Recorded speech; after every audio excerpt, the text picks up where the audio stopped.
So I invited Wow. Watson onto the call, who's a bit of a Tartarian expert. You want to talk about Tartaria, Watson? I would love to talk about Tartaria. All right, let's get into it. As a general, Watson, you beautiful bastard. hello, What's up, hey bro? there. How's it going? Sorry, I didn't want to interrupt. I couldn't let you go without saying hey. Wow, good Anyway, to see you. let's go. Bring me up to speed on Tartaria. Well, I don't know if I like to always say as a disclaimer, I don't know about these headphones. Let me take the headphones off. Can you guys hear me here? Yeah. Headphones are weird because I Thanks, can't Mackenzie. hear my voice. There we go. Well, as a completely obsessed with Tartaria for about 3 years now, I always have to say as a disclaimer that my main focus is an artist. I'm always tattooing. I'm a part-time artist and a part-time researcher. So I consider myself, I've put as much energy into researching Tartaria as you could possibly handle while also having a pretty busy career as an artist and an illustrator and a tattooist. So with that stated, I would consider my information more of a, to be humble, I've got more of an obsessive layman's translation or handle on the narrative, and have obsessively fixated and researched as much as I can possibly do on it, to the extent that I got Jamie Lee's new Tartaria book, and I keep my default mode is Tartaria. So I love to listen to podcasts and research it. Yesterday, I just listened to, for the second time, the Zen Garcia interview with Martin Ledke from Flat Earth British, and I think it's one of the most brilliant interviews about the topic, and Martin just always crushes it. So as a general reference point, I do know a lot, but I like to say as a disclaimer that I'm not a full-time researcher. Yeah. We'll take it on, brother. I mean, first time I ever heard about Tartaria came from Max. And then, shortly after I met you. Yeah, Max blew my mind. I remember I've been listening to Max for about over a decade now. He's always been one of my heroes. And I think a lot of us remember when he started dropping this really curious, odd word called Tartaria. And I didn't really have a cultural reference point for it. And he would say it in passing. And then eventually I ended up taking notes and doing a little research. And then I quickly discovered all these other researchers like Flat Earth British, and at the time Mud Flood Theory and Conspiracies Are Us and John Levi and all these other amazing researchers. And I realized that it was like a post geocentric, it's like graduate study for a post geocentrist or post flat earth narrative. Is like all of a sudden here's Tartaria as like graduate level study for people that want to realize that not only is the rabbit hole flat at the bottom, but it's full of mud and antiquitech. So I mean, it's pretty hard for people to wrap their head around geocentrism and flat earth, but Tartaria is a bit of a clue, but you don't even necessarily have to be a flat earther or a geocentrist to get into Tartaria. That's true. It's more of the understanding of how these people, what they were about, how their architecture was based in sacred geometric resonance, beauty and stonework, and how we've moved so far away from that. So people don't necessarily even know what Tartaria is, let alone the mud flood. Do you want to explain what Tartaria is? Yeah, it's if you don't mind pausing, Pat, can you give me permissions to record on my end just so I can get another copy? Absolutely. Record it and do whatever you want with it. I mean, I was fine with it too. I just know he sometimes has a gallery view, or we get different tracks or whatever. I don't know if there's a good conversation. I want to record it if you guys don't mind. Yeah. Hey, and Pat, are you recording it on your end? I am. I'm going to switch it from gallery view to whatever the other mode. Cool. So thanks. Some of the basic ideas, like with any research, there's a lot of paradigms that I think the alternative media research community they focus in on. And at first, they hear some general broad strokes. And I think right out of the gates, a lot of people think any alternative idea is a little silly, but then at close scrutiny, when you focus in on it, you start realizing that there's a lot of compelling logic and reason and common sense, and a lot of times some compelling evidence in defense of some of these fanciful ideas. And Tartaria was another one of those. subjects of interest. But I had already, for probably 15 years, I've gone after almost every topic imaginable that's considered forbidden fruit in this kind of truther tribe that we're all, so entrenched within. But by the time Tartaria came, I had already had a very strong, I had a pretty clear ability to focus in and try to vet the information. So one of the things that I found the most compelling, well, let me reel it back and answer Patrick's question about if I was to give a basic essence of what the narrative is that we appear to have been lied to about our historical timeline, just as we've been lied to about our cosmology and about science and about social engineering and cultural anthropology and all of these other misnomers and disinformation campaigns coming from the parasites and stuff. Here, yet again, is another shocking narrative, not so much shocking, but a compelling argument in the sense that they've also lied to us about history itself. With geocentrism, they were lying to us about, science, about, with social engineering, they're lying to us about politics, they're about whatever, there's all these things. But with history itself, I actually never thought that history was also manipulated. I was one of those guys that was always into History Channel and just devouring historical narratives. I was just, kind of a nerdy guy that was interested in our historical timeline. And then the basic idea around Tartaria is that we appear to be living on the carcass or the graveyard of this beautiful old this empire, and for lack of a better word, they're calling it the Tartarian Empire because of all the effects that you see on all these old maps that go back hundreds of years. And the basic idea is we're not really sure how it happened, whether it was natural cycles connected to solar cycles or the solar maximum and minimums connected to electromagnetic discharges,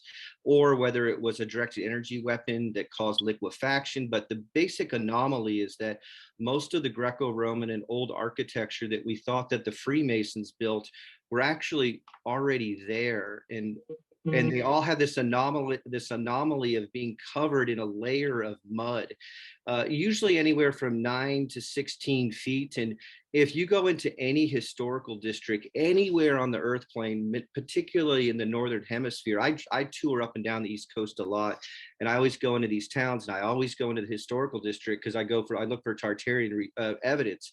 And everywhere I go into the historical area, I go into the old, and you see evidence everywhere of these old buildings that are just covered in mud. A lot of times you'll see these buildings that have like the window where it's half covered, and you're like, why is that window buried like that? And over the years, we never really thought that much about it, but now it appears that could have been a building that was part of that Tartarian legacy that was, covered in some kind of layer of mud. So I think the fun thing about Tartaria is that if you're into research and you're into going out into the field and going out and filming and hitting the beat, so to speak, and going on field trips, you can actually go find remnants of Tartaria everywhere. Like, I'm completely blown away. Everywhere I go, I gaze upon the glory of this beautiful old era. And the thing about it that's so frustrating is that if this is true, then everything has been live. If it's only been 200 years, roughly speaking, since, the general idea is that it was around 1812 to 1816, there was some kind of traumatic effect, particularly in North America, that caused this event. And then since then, they've rebooted or reset. You hear about this new term, they're trying to normalize this concept of the Great Reset or the reset. I think they're wanting us to associate that with whatever's coming in this new era, in this post whatever era that we're coming in. But really, I think culture's been built on all these resets that go back. And Tartaria, the one of taking down Tartaria, was only a few hundred years ago, and there were these other resets that went back to different eras. So the basic idea is that we're this glory of this beautiful old Tartarian Empire, which was actually using Antiquitech and all the four elementals to extract etheric energy or electromagnetic energy from the ether or from the source field or whatever terminology you want to use.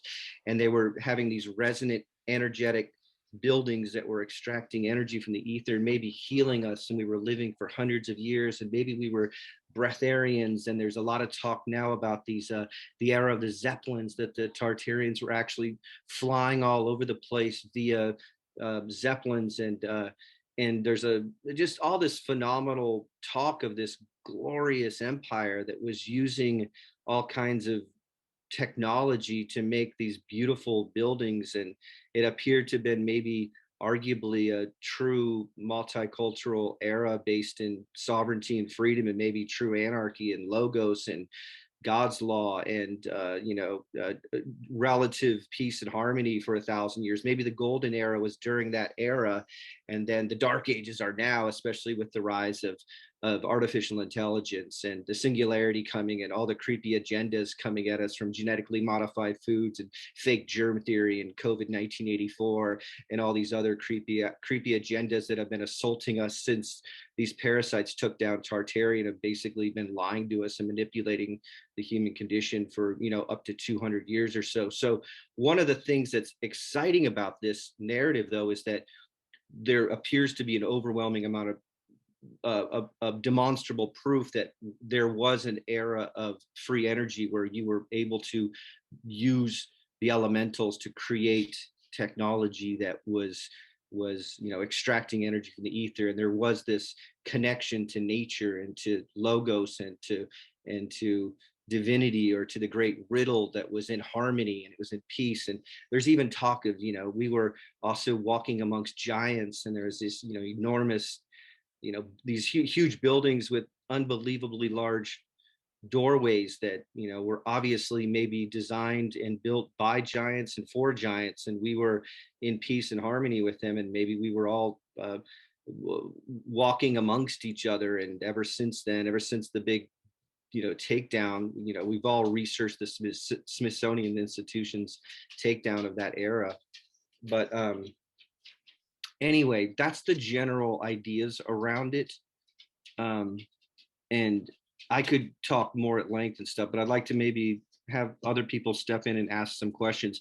On a quick note, though, some of the best researchers out there are Martin Ledkey, A New Earth Channel, John Levi, Autodidactic, Conspiracies Are Us, the Mud Flood channel, which has come and gone, but I've archived his entire channel.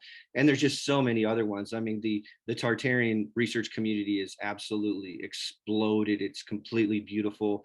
Jamie Lee from A Plain Truth he's putting out, he's recently put out a new book about it.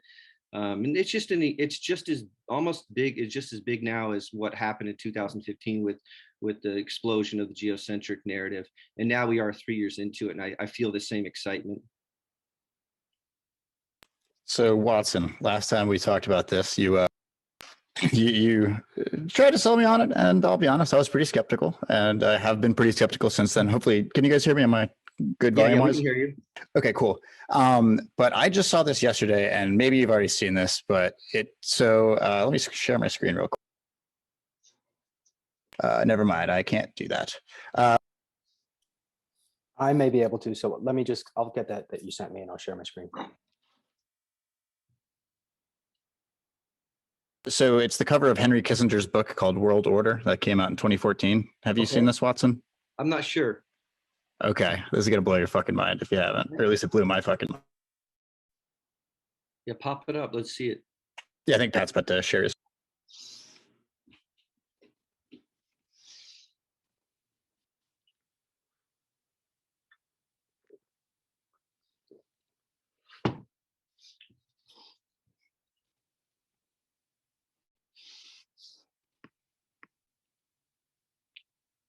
Can you blow that? What does it say? What's circled in there? Yeah, can you see? I can't read it. Let me put my glasses on. No, yeah.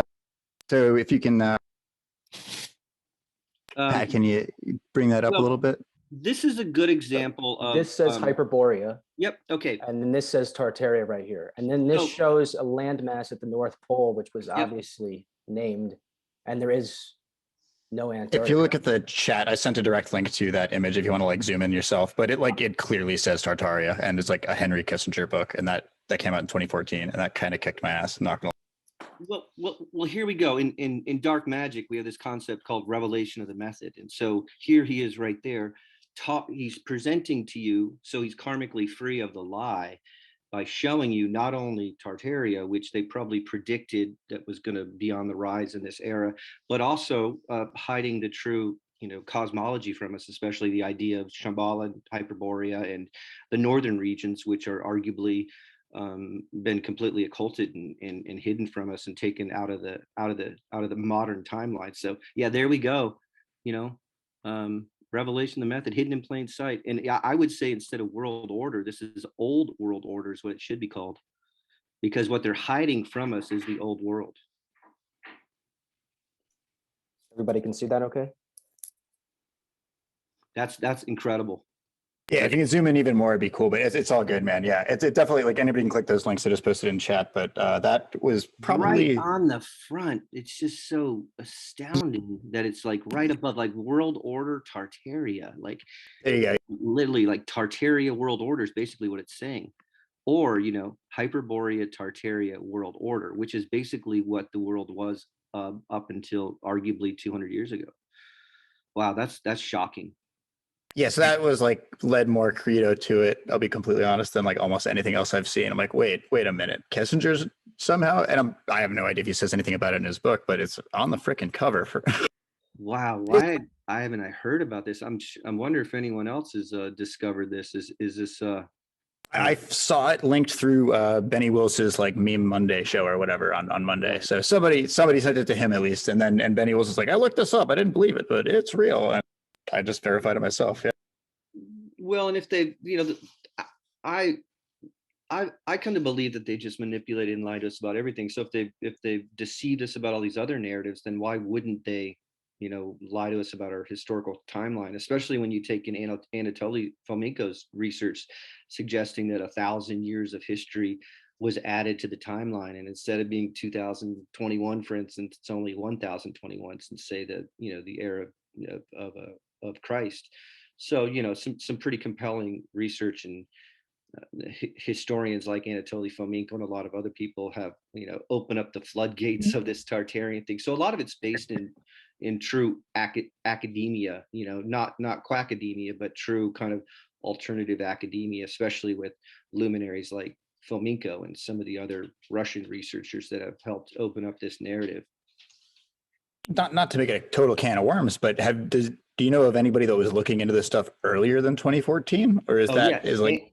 I was gonna say, is Kissinger's book like potentially like one of the first like popular feeding of it into the consciousness, back to the kind of like throwing fake shit at us or distractions or something. Anatoly Fomenko, definitely. His the series of 7 books that he released called History, Fact or Fiction, is legendary at this point. But I think it was like 20 years in the making. So I think he kind of single-handedly helped at least question the historical chronology. They call it the New Chronology movement, and that was the foundation of what this Tartarian, what say Philip Druzhinin from Russia, him and I think Martin. I think he was one of the first, and the New Earth Channel. What's her name? I can't think of her name. The legendary New Earth Channel, and then she was it was. I think the general timeline was Anatoly Fomenko over a long period of time, and then New Earth Channel, and then a few other there's like European researchers, and then Philip Druzhinin, and then Martin Ledke, and then from there the floodgates just opened up. At least that's what I think, what from my observation, kind of the lineage of what happened. But yeah, you should check out Anatoly's Fomenko's research too. And the books that he released is really the foundation for this movement is also called the New Chronology movement. That's more of an academic term. But for lack of a better word, the popular term is the mud flood theory or Tartarian theory. But how does this come up against stuff like where we have like we see stone tools that like are clearly were used by some human ancestor, we guess, like that are 700,000 years old? I think a lot of that's probably disinformation. It's also coming from the peer-reviewed scientists that have lied to us about a lot of other things. So, generally speaking, I think if it comes from academia, when it comes to peer-reviewed academia, not independent academia, I think it should be suspicious that a lot of that stuff has been gate kept, and not that those particular scientists and anthropologists were compromised themselves. They were probably just taught a false narrative that they believed, and they continue to push it so that they can get tenure and wouldn't lose their position at university. So I think a lot of it's, just duper's delight kind of thing, or just people that are just not realizing that they've been played a fool. Just like a lot of us, when we wake up to a certain narrative, we can't believe that we couldn't see it beforehand. Like, why wasn't I able to be intellectually independent enough to maybe see that truth? So when it comes to a lot of that stuff, especially some of that deeper timeline that they say, I think a lot of it's a manufactured deception to. I guess I kind of bring up that one because, like, even the 700,000 years one, that's not, like, there's a lot of people that don't necessarily, like, even in academia, really put a lot, like, if that's true, it pushes even like the mainstream kind of timeline back by like 300,000 or 400,000 years. So like that's a little bit on the outskirts as well, I guess. Yeah. Is kind of where I'm coming. So I think there's 3 tiers of truth. And I'm glad you brought that up, because I fell for a lot of that over the years. So let's say, for instance, when it comes to the heliocentric model, or heliocentrism, or let's keep with the maybe the topical interest at hand with Tartaria. All of us are huge Graham Hancock fans, and also I'm sure a lot of us have also been into Zecharia Sitchin's work with the 12th Planet, and a series of books that he put out years ago, talking about the Anunnaki and Planet X and that whole narrative. So let's just say they're presented as alternative researchers that are against the mainstream. But what if they're compromised? What if they were charged early on to create a false narrative, to honeypot and distract the rogue intellectuals like us, independent thinkers, to get us to gallop down a garden path and to embrace logical fallacies without questioning anything, because we're appealing to the authority of, say, an alternative authority that might actually be compromised. So, for instance, Zecharia Sitchin is, he we ended up finding out years later, especially after everyone started digging into the fallacies around that narrative, discovered that he was renting his entire office was based, I think, out of the 3rd floor of the Rockefeller building. And even guys like Graham Hancock, which is one of my heroes, I'm a huge Graham Hancock, fan, and same with David Wilcock and a lot of the guys from Coast to Coast AM. In the 90s, I used to listen to Art Bell all the time. I was a Coast to Coast junkie. And now we're, arguably they were pushing a certain narrative, aliens and heliocentrism, transhumanism, and, and all these other topics that were popular in that, say, Coast to Coast Art Bell, community, that they could have been compromised. They could have been agents. Watson, can I also point out one thing? The entire fundamentally, when they find artifacts, in a historical timeline, it tends to be a circular argument in the first place, because they can tell how old the artifact is by what strata it is in, and they can tell how old the strata is by what artifacts are in it. So yeah, a fundamentally flawed problem. Yeah. With dating objects fundamentally. And Anatoly Fomenko also, the 1,000 years that he says is repeated, I just wanted to add that he actually, he says they were able to do that by taking the same characters and renaming them and slightly changing the stories. Yeah, so the J. That's how they added that extra 1,000 years in.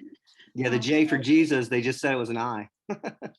Yeah, exactly. And I think somebody else had a question. Thank you. Thank you, Leah. Hi, I'm Jacob. I'm new to this group or whatever, but I'm gonna play devil's advocate here because I am, Christian, and I hope you guys are open-minded, as you guys seem to be. Hey, I'm Christian. I'm Christian friendly, and I'm definitely. Heck yeah, man. Heck yeah. I respect everybody's, belief systems and whatever. I do love to dive deep into this stuff, and from the perspective I've come across in the past few years, which is harshly rejected by the established version of Christianity that exists today, everything that all of these ancient civilizations seem to point to is exactly what, you know, you were talking about with the Tar story or whatever, was that there was an ancient civilization that was highly advanced that used a similar technology to what we call electricity, you know, the harnessing of the electron, essentially, which is the negative side of energy. We're just literally rawly sucking power from life and from, you know, everything in the universe, rather than using sound, or, you know, like cymatics is the science that it's called, but it's frequency and vibration, you know, to create resonant stuff. Like, you know, you were saying that in that story, the pre-world, in the biblical point of view, you know, if you were to break all this down from a scientific perspective, like, let's say God was just a programmer and he programmed a virtual simulation that we call reality, constructed out of sound and vibration and what we call the elements, which are constructions of advanced mathematical formulas. And then all of this knowledge was hidden or lost after the, you know, the great flood or whatever, some destruction or something that happened, because cavemen weren't building pyramids all around, you know, on the earth, and all these ancient archaeological features that we definitely see. Something showed these, you know, people from the past how to build. And so the question really boils down to, like you were saying a second ago, do we believe people like Zachariah Sitchin and these, you know, really popular new age guys who seem, yes, exactly, that are pushing this idea, right, and they're getting paid for it. You know, they're making profit off of it, which, you know, if you do take it from a like, you know, we're truth seekers is what I would like to call it. You know, you're trying to find the truth and not trying to hide it or blemish it in any way to people. So you have to be brutally honest, you know, even about your own religion and things that have happened or whatever you believe in, you know. And so examining it like that, the people that we've believed in, because I got, you know, really deep into looking at the alien theory and, you know, all this different stuff that happened back then, because it's very logical to believe, if you believe that we have been evolving for years and years and years. But what we observe in nature is that, you know, entropy is taking place every day, day by day. The world is breaking down and falling apart. Time decays things. Radioactive decay exists. What if before that didn't exist and the world existed in a harmonious, you know, computer-like simulation that was destroyed due to the actions placed in that simulation? Very similar to what we're doing today with machines that we're building like CERN, you know, on the freaking North Pole almost, or up near the northern region of the, you know, if you know, going from the flat Earth, the center of the Earth, towards this, where this energy field is coming from, they're literally warping or tearing open the veil between realities, or whatever. Well, at least that's what we think. That's what they're saying they're doing. We don't actually know that. We don't, but when you see on, you know, it's just very telling in the occult world when you see on a nuclear research facility, or, you know, that's what CERN is. They're a nuclear research facility, supposedly, or subatomic. They have, you know, depictions of like Shiva, the destroyer of the world. I understand the narrative. I don't think it's a particle accelerator, and I don't think they're smashing subatomic levels and looking for the boson Higgs particle either. Right. But whether or not they're opening up a portal, or what dark agendas they have working on there, especially. But one thing I'd like to talk about, though, as a Christian, go ahead. you know, as I have a lot of Christian friends, and I'm very Christian friendly, but I'm more of a syncretist. So I have Christian elements, and I have other elements of other mystery school traditions, and I consider myself at times to be an esoteric Christian. But one of the things, since you brought this up, is that I think that this idea of the simulation theory, and this idea of artificial intelligence connected to the simulation theory, and that we might be stuck in some kind of computer, I think that's a tragically problematic theoretical nonsense coming from the same pricks that lie to us about everything else. I don't think I just think the simulation theory is absolute nonsense, because it's coming from these same high priests of scientists of cult that are pushing all these other false narratives. So if they're, I agree with you. I agree with you on that aspect, because how about this one, Jacob? What if we devolved from God instead of evolution, which I don't believe in evolution, but I believe in devolution. What if we're spirits that have been devolved? We devolved from the source itself, and we're experiencing this material realm of polarities and problems and stuff. But our ultimate goal is to get back to God, to ascend. I agree with that 100%, because that. But check this out. Go ahead. What if the great riddle is beyond language itself? So the thing I don't like about science is that it gives you an explanation for everything. So we get all these rogue intellectual, especially men like to talk about science and intellectual ideas. We like to be philosophers. We like to sit at the Platonic or at the fire with Socrates and let men be men. Let's philosophize. That doesn't mean to be gender specific. Women are also involved in that circle too, but I'm just generalizing. Is this idea though that the great mysterious tremendum, the great riddle, the great mystery, it's beyond language itself. We will never. It's our hubris. It's so what's the word? Impossible for us to actually ever define what this great riddle is, the great mysterious tremendum. And what they do with the simulation theory is that they debase us down to ones and zeros and say that we're in a computer so that they can push through and normalize artificial intelligence and singularity and get us ready for the rise of AI. And what are all these 5G tech? What are all the 5G tech towers doing? They need that tech. They need those tech towers. They need the electromagnetic, sub-reality, so artificial intelligence, AI, can become self-aware. And what do? They need our consent. So they push the simulation theory so that we all get talking about this and we don't really question much, because it sounds kind of exciting, especially when you get like the lefty community out of the burner scene, out of the playa. Those guys are hardcore transhumanism. I got so many of my burner friends that are just heralding in the singularity, and they've been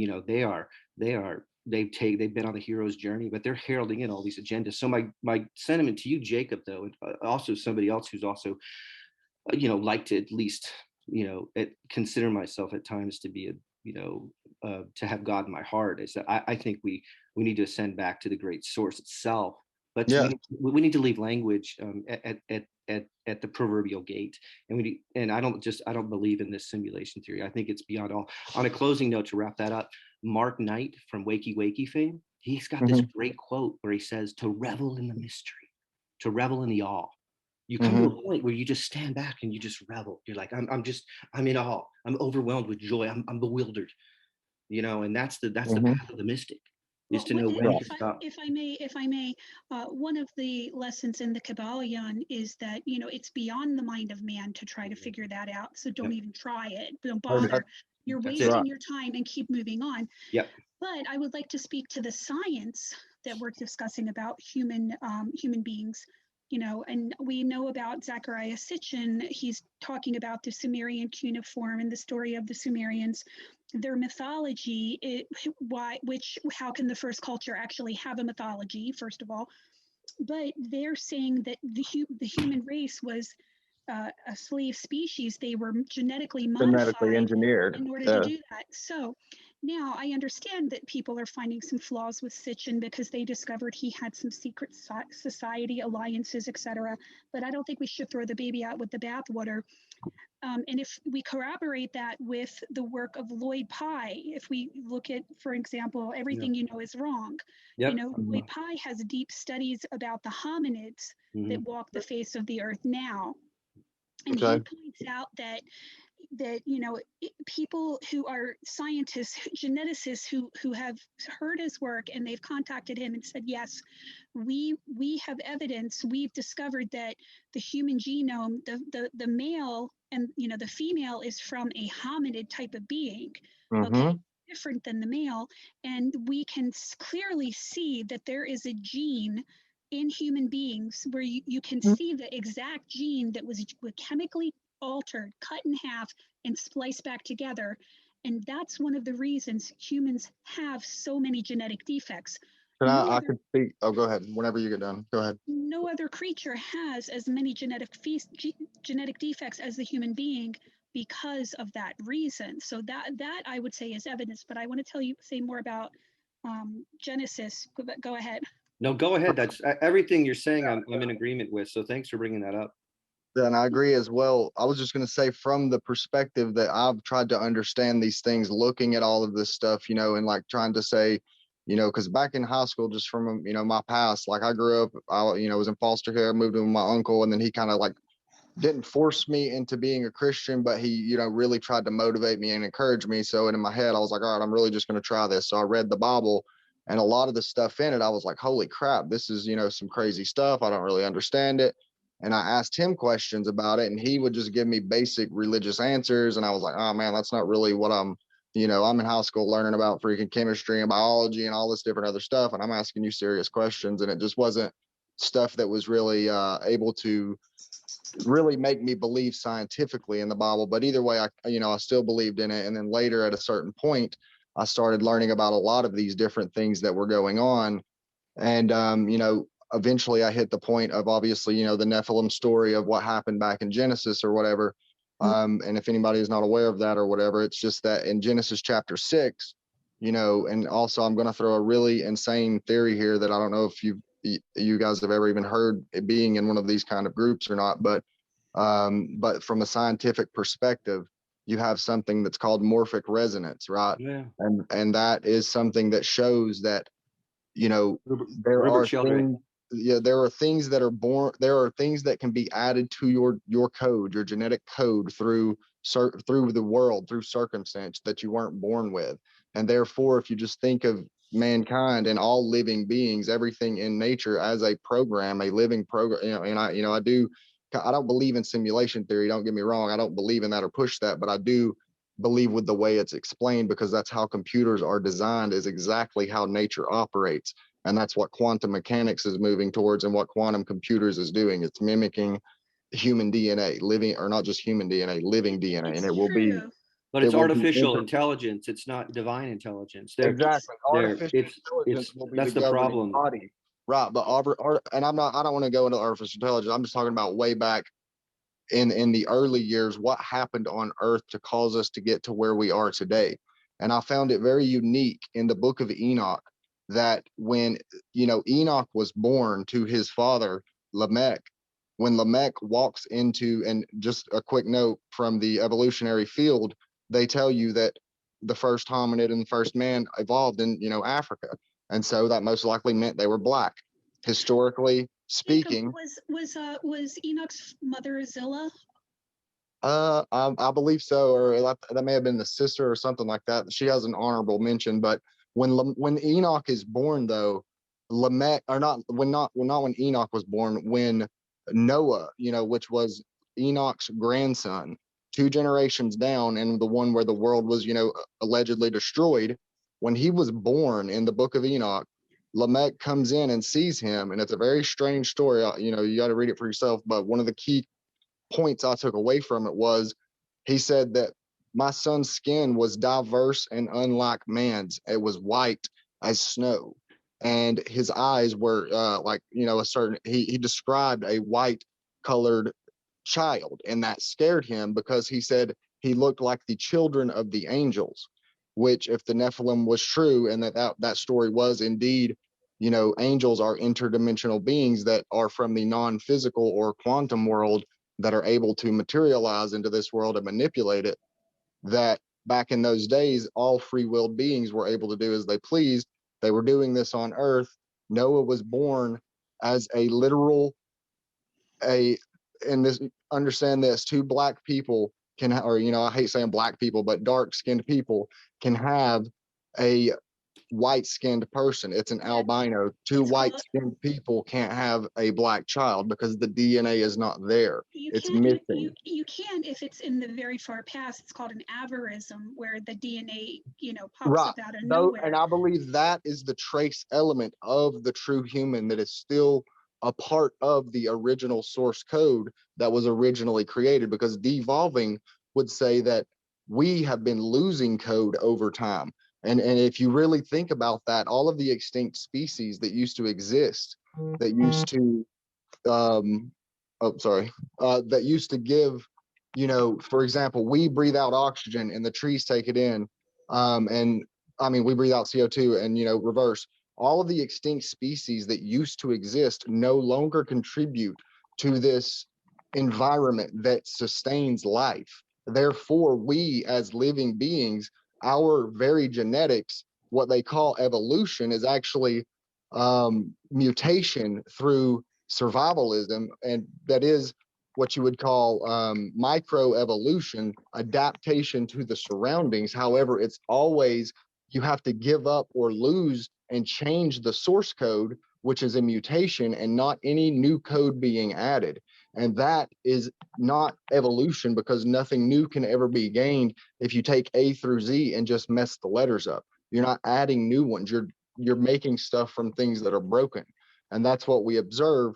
And the whole thing back to the book of Enoch and, Noah being born, just from my own, trying to understand, what does that mean from, my perspective and anything. And like, even when you think about how they portrayed Jesus as a white man and, all the stuff that historically has happened to the darker skinned races throughout history, they are the actual, if you read that for what it says, the Hebrews are just literally the original blueprint, the original bloodline. I used to read the Bible and think, why do bloodlines matter? Is God racist? Does he only believe or love the Jews or whatever? And it's not about that. It's about he is a divine programmer that created reality from nothing and literally designed every piece of it. And from the beginning, it has been an assault on our very existence through the higher beings that know how all of this works, how all of the math behind the scenes is running, and they alter it and manipulate it. And the pre-world, the pre-flood, the Atlantean, or whatever theory you subscribe to, was evidence that some kind of advanced being was definitely here, showing and doing things to humans that we are just now in the 20th century learning how to do again. Everything that has been done will be done again. There's nothing new under the sun. And it's exactly what we're seeing today with the culmination of all of these ancient religions and ancient technologies, or whatever you want to call it, that are coming back together and culminating in the singularity, or what, and they are definitely pushing it. And so that ultimately is what I'll stop talking and let you guys go. But is the question I pose to people in these kind of circles is, if you can observe what is really happening and see these elitists pushing this goal, and you see what they believe in, the different belief systems that they follow, what is their end result and end goal? And it does seem that they are following a path of some kind of evolutionary, like they're going to evolve into their own form of godhood, which was the same story told to Adam and Eve, that if you would just gain a little bit more knowledge, the original man who was immortal and who had infinite knowledge, to just ask God, that they would gain something, and they learned of evil, and it's been bad since then. But anyways, to reel it back to Tartaria, which all of that stuff was fantastic, is I think to answer your final question there on what's so important about Tartaria is that if you put a lot of research into it and you have your dark night of the soul and you spend a few months, I think that it's really accessible knowledge that you can actually vet for yourself, and you can go into the streets and you could see evidence and you could accumulate evidence and empirical observation. And then after, when you really get a handle on it, it begs the question, if this really did happen, how strong and manipulative and deceitful are the rulers ruling above us? And if they took down something as glorious as Tartaria, then how evil and corrupt and satanic and diabolical are they? Are to herald in now arguably the end of Homo sapien and the rise of artificial intelligence. So I think we're dealing with a really dark force here that took down Tartaria. That's why Tartaria is so really important to get a handle on, because you can really see potentially the just how dark some of these forces are at play that took the glory of that era from us. and have hidden it from us. So with that stated, I'd like to let someone else come in and speak. Yeah, so I wanted to also mention that, the whole idea with the morphogenetic resonance, if you look at the work of Bruce Lipton, yeah, it does play into that, because the idea is that human beings affect their own health, their own genetic code through their own thoughts, It's your vibration. Yeah, that's right. So that's a big part of, using that morphogenetic field to yourself. It's also manipulation of subtle energies as well. And you can look at if you look at the work of Dr. Ruth Drown and you study any type of radionics, you can see how profound and effective that field can be manipulated by people. So I think those are all very clues, and I try not to have beliefs. I just try to have knowledge. And if I have a lack of knowledge, I try to find it, but I really don't allow myself to believe things, so, that's one of the things that I try to have a philosopher's eye on things that I try to practice, but in the book of Genesis, and you can see a lot of referrals to some of these older times when they talk about the giants, and they talk about, the civilizations that were there before, they're mentioned numerous times. And, some of these stories do parallel with the Sumerian story of creation as well. So I think that speaks as well to, tying in how you were discussing, Christianity with Tartaria and what could have possibly happened in the past. And I do think that we are degrading over time genetically, I agree with all that. Yeah.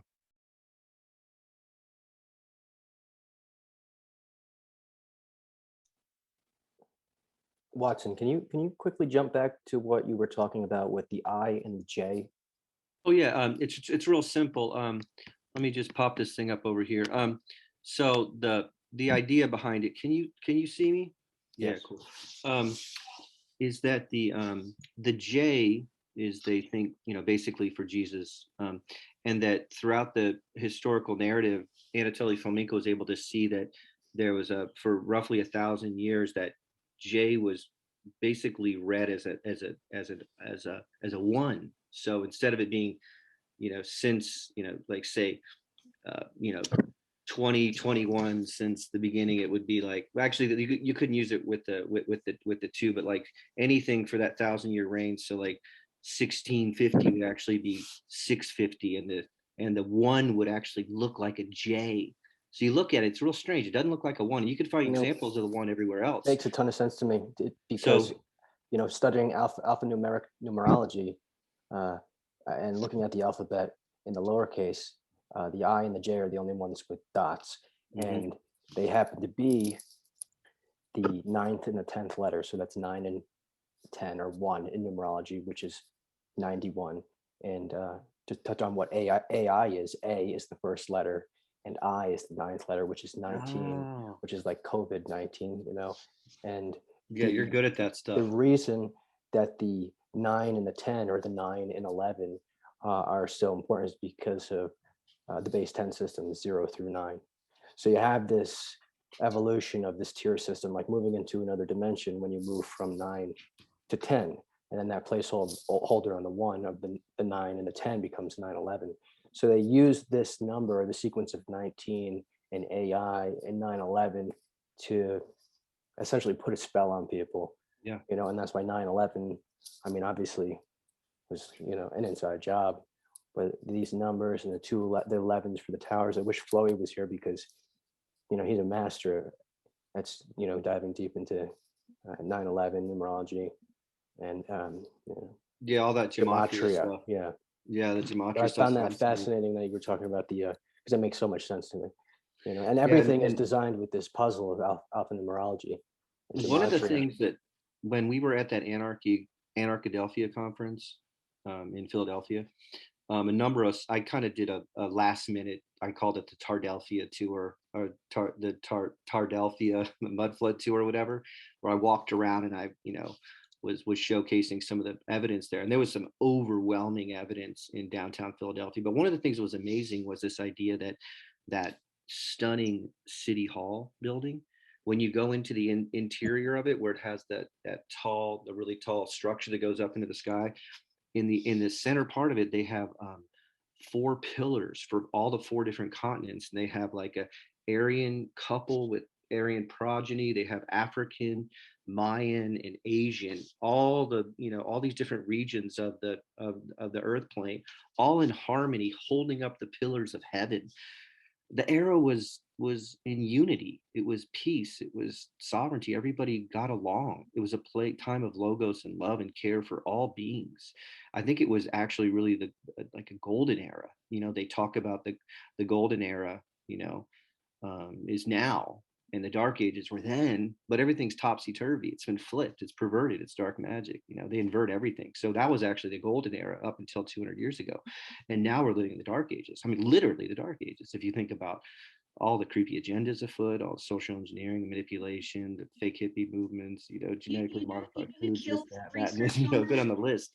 So that's what's so beautiful about Tartaria to Jacob too. It's like, I actually really think that was an era of logos, an era of God's law. People were in total, and I think arguably was a really beautiful, stunning era of peace and tranquility and harmony, and they were building unbelievable structures. And it was probably an era of what they call, like steampunk is actually not science fiction, but it was actually maybe science fact.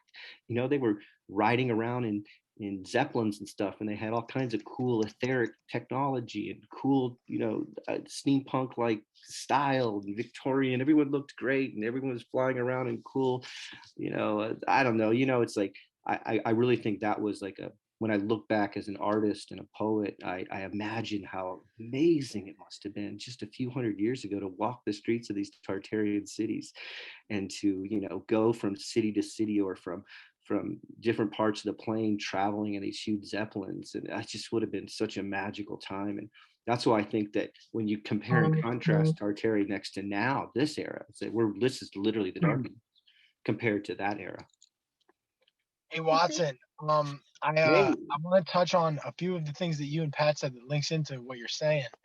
You mentioned about that J that's in front of the numbers that would confuse somebody. Would see the coin and think it says like 1620 or something, but it's actually J and then those 3 numbers.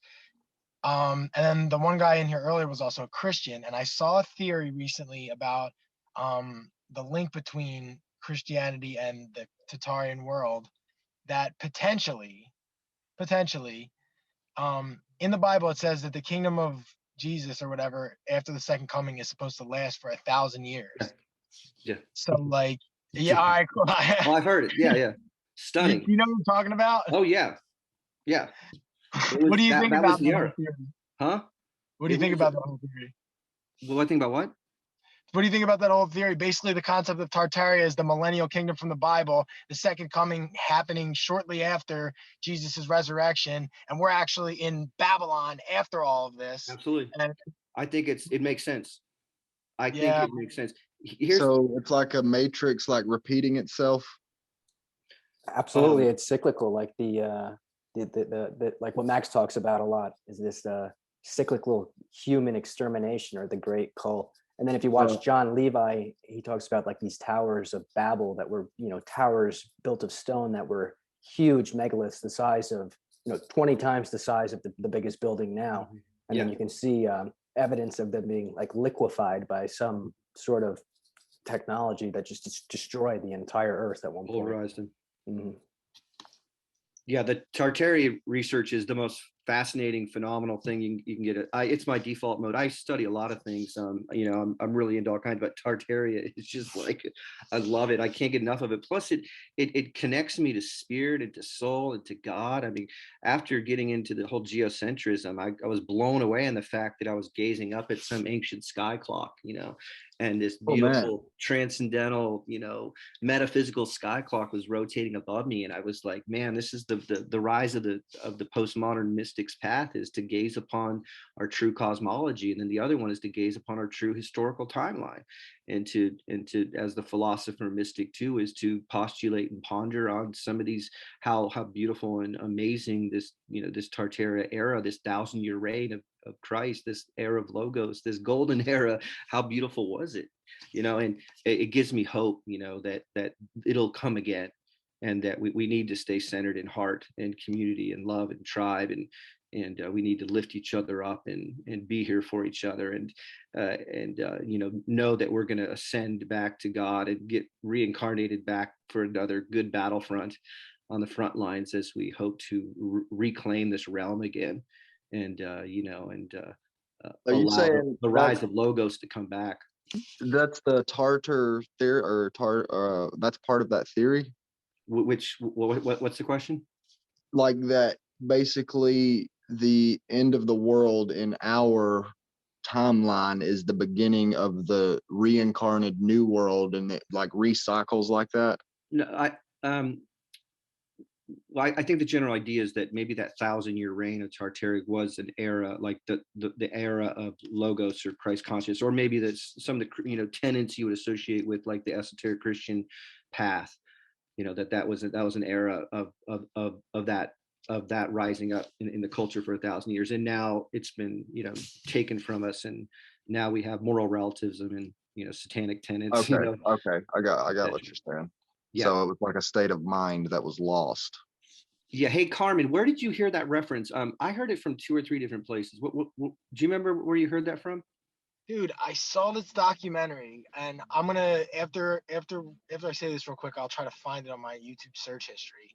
It just laid out the whole concept, like basically like what we think of as like the 2,000 years, like an AD calendar. That was actually like closer to like 12,000 years or 1,200 years, and the 1,000 years, the first 1,000 years, was the kingdom of God. It was the second coming, and the Tartarian architecture is literally the architecture of God. You know what I mean? Like when you look at that, you actually see how God would design buildings, and then when you Yeah. juxtapose that on like, you know, bank skyscrapers and stuff Yeah. like that, it's like night and day. Like you can see The like, apple doesn't fall too far from the tree. You know, the thing about like sacred geometry and cymatics. I'm an artist. I create mandalas and sacred geometry. I'm really into that stuff, and to manifest that stuff on paper is very challenging. You have to be in a certain mindset. You know, you have to be based in heart and love and care, and like you have to, you know, illuminate your crown chakra, and maybe take a, you know, heroic dose of daime at times. That maybe that'll help out. But the point being is that when you gaze upon the glory of that old architecture, you're gazing upon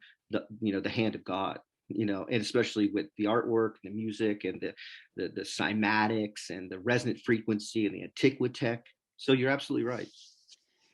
Yeah. Yeah. And then at some point, there's this event and this documentary. And then I saw a different documentary that got more into the event, that could explain how like mud floods, the buildings, the flood, and all that ties in together. It seemed There's to 2 be. theories.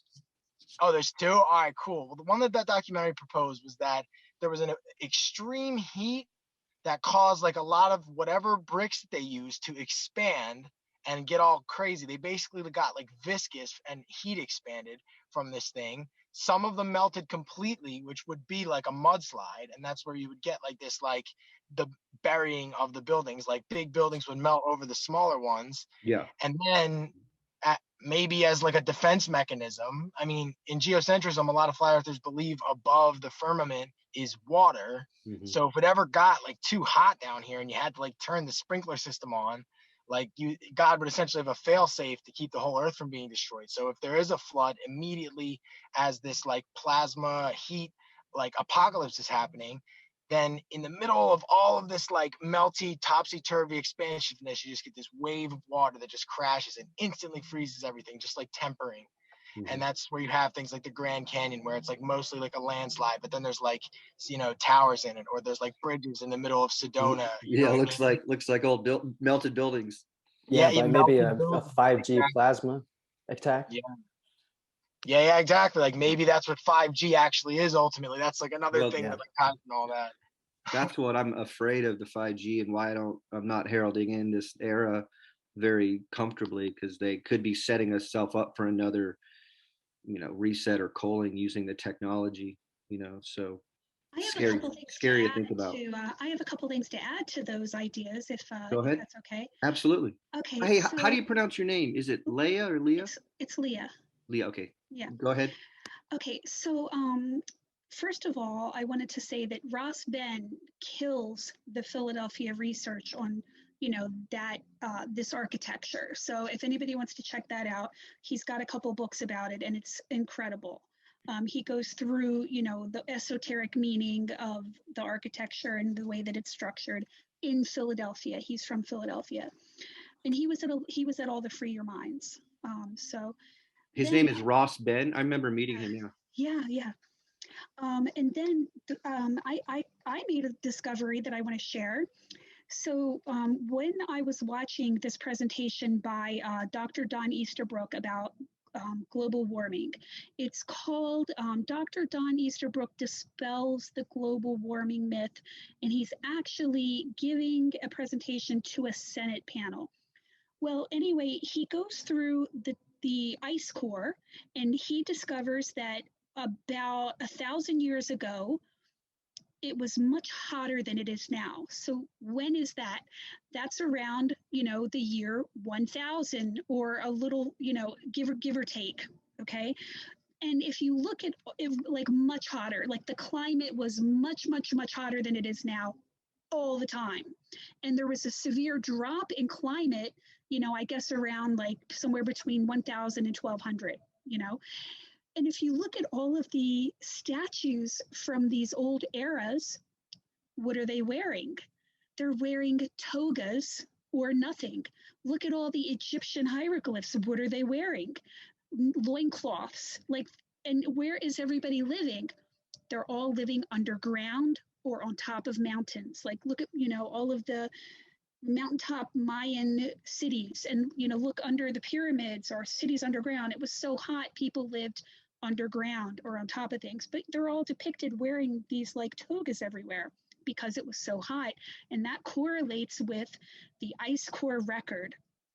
So I thought that was really interesting. So, and then also you were talking about some type of event happening where things were melted. And if you go back to the Mahabharata, which is the oldest Indian text out there, and I think it's loosely, it's something like what has happened, or thus it happened, I believe.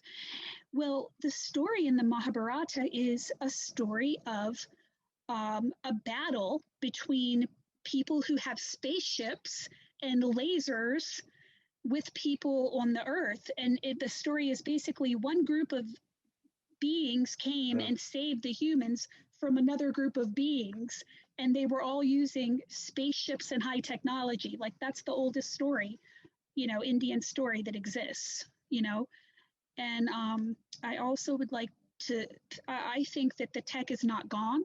It's just hidden from us because if none of you have seen the crafts out there, somebody has some very high technology in this realm that we are not privy to, Most definitely. And it's not aliens from Zeta Reticula or Andromeda, right. breakaway civilizations and some deep state black ops. Don't you find it funny that Apple's logo is the apple with, the forbidden fruit? With the That's right. Exactly. Yeah. Exactly. Yep. Yeah. Did anybody know who Bill Cooper was before he was shot and killed? Oh, Bill Cooper was fantastic. Oh, yeah. Very familiar. Yeah. Role model. Not with everything, just Like, It's like the conspiracy theorist. I remember Bible. reading that book back in 1993 when I was at art school. Yeah. But that's the kind of stuff that makes you be like, man, he's not some crazy random person. He's well respected, has a reputation. He believed in the stuff and came out of it because he realized he was being deceived. Well, he was an officer of naval intelligence, and he released the documents that he came across in his discoveries. They recruited him because in his youth, he was in like some type of club, which could be considered a secret society.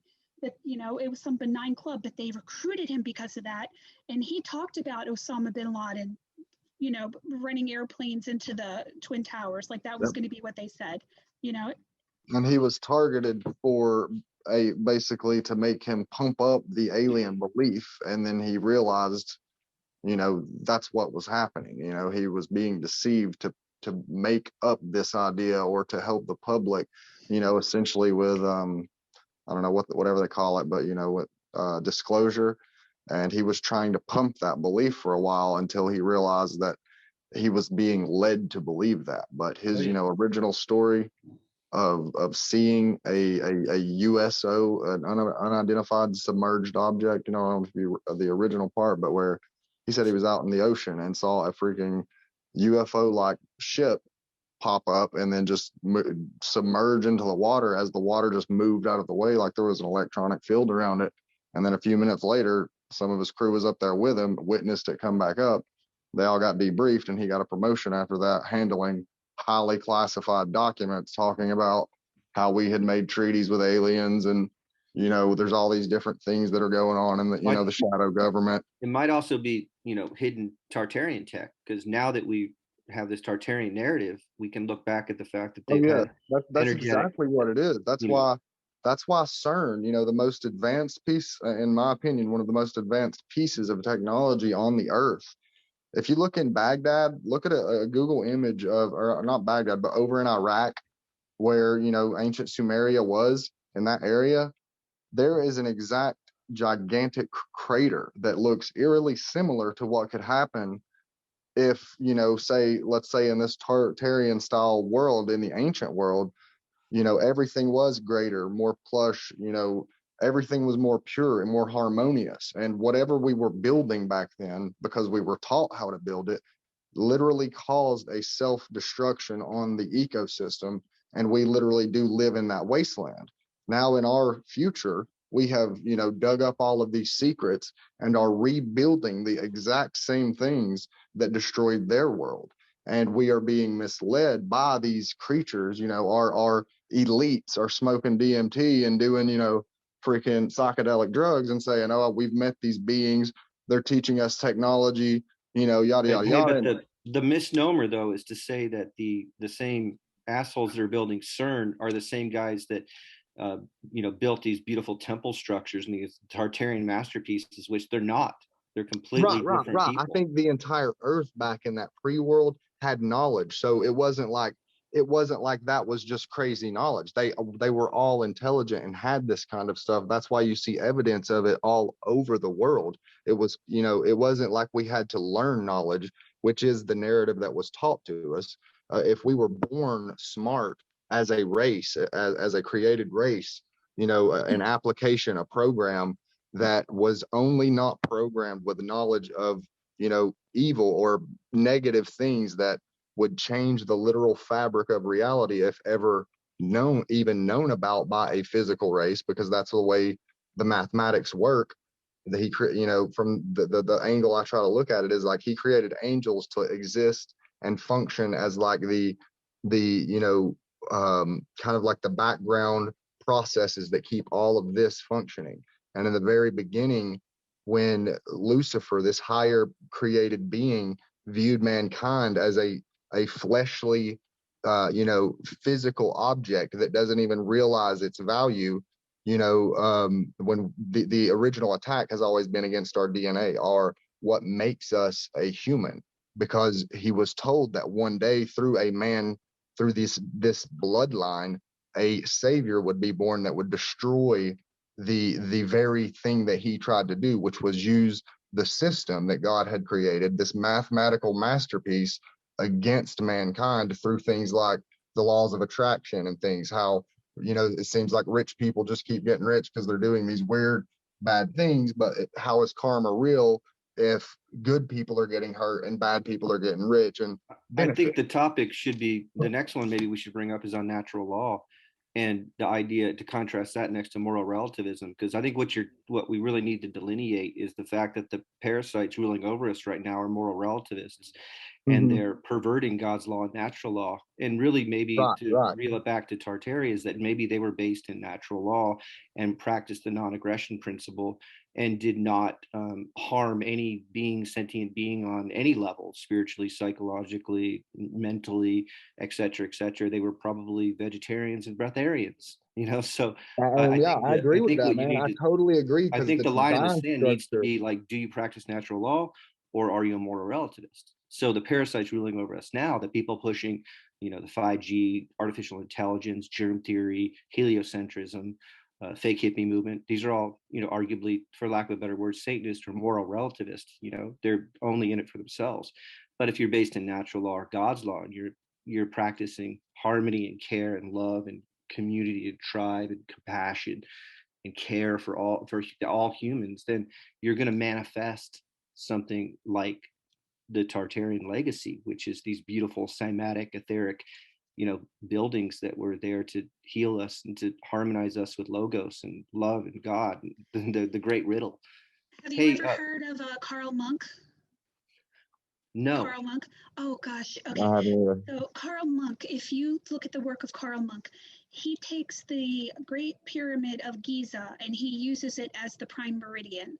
And so if you are to go from that point to any of these great monolithic sites or any of these, pyramid type structures, then you find these divine mathematics are involved. Oh yeah. And when you use that, you can find that all of these structures have their own latitude and longitude encoded into them based upon their structures. And they also correlate to harmonic frequencies. Lines of power. I do know that. Yeah. Absolutely. No, way beyond that, way beyond just the ley lines and constellations. So they have all that built into them. If you change the prime meridian to the Great Pyramid of Giza, Karl Monk, and he also says, they're using all of the mathematics that are used does not use pi. They use a numeric system where they use radians for their mathematics. I mean, it's pretty advanced stuff. The presentation he put out, it's a little older. It's kind of a little bit, you got to sit there and get through it. But the information is like very much mind blowing. So Karl Monk, M-U-N-K, I believe. And then we're also talking about a wasteland. Has everybody here seen There Are No Forests on Flat Earth? Oh yeah, that blew my mind. Jacob, did you see that? Yeah, both versions. I haven't. Okay, so you're going to want to find the one that's got a woman speaking because the guy. I like the Russian. I like the original Russian one better. He's so hard to understand, though. He's so hard to understand. I love it. I've seen them both, but I think she's much easier. So basically, he goes into this theory, and it's not technically about flat Earth. The theory is that when you look at these mountains, these vista, what do you call them? Vistas. They're all basically tree stumps. The earth was once covered in humongous. Okay. Yeah, I have heard of things of that, and like that there is like a tree of life. Maybe I don't know if it's in that theory or not. Well, I mean, the tree of life theory, it does play somewhat into it. Yggdrasil is the tree of life in the Norse mythology. But if you think about the tree of life, I want to tell you what my thoughts are on the tree of life, but I want to give you just a little bit of this background first.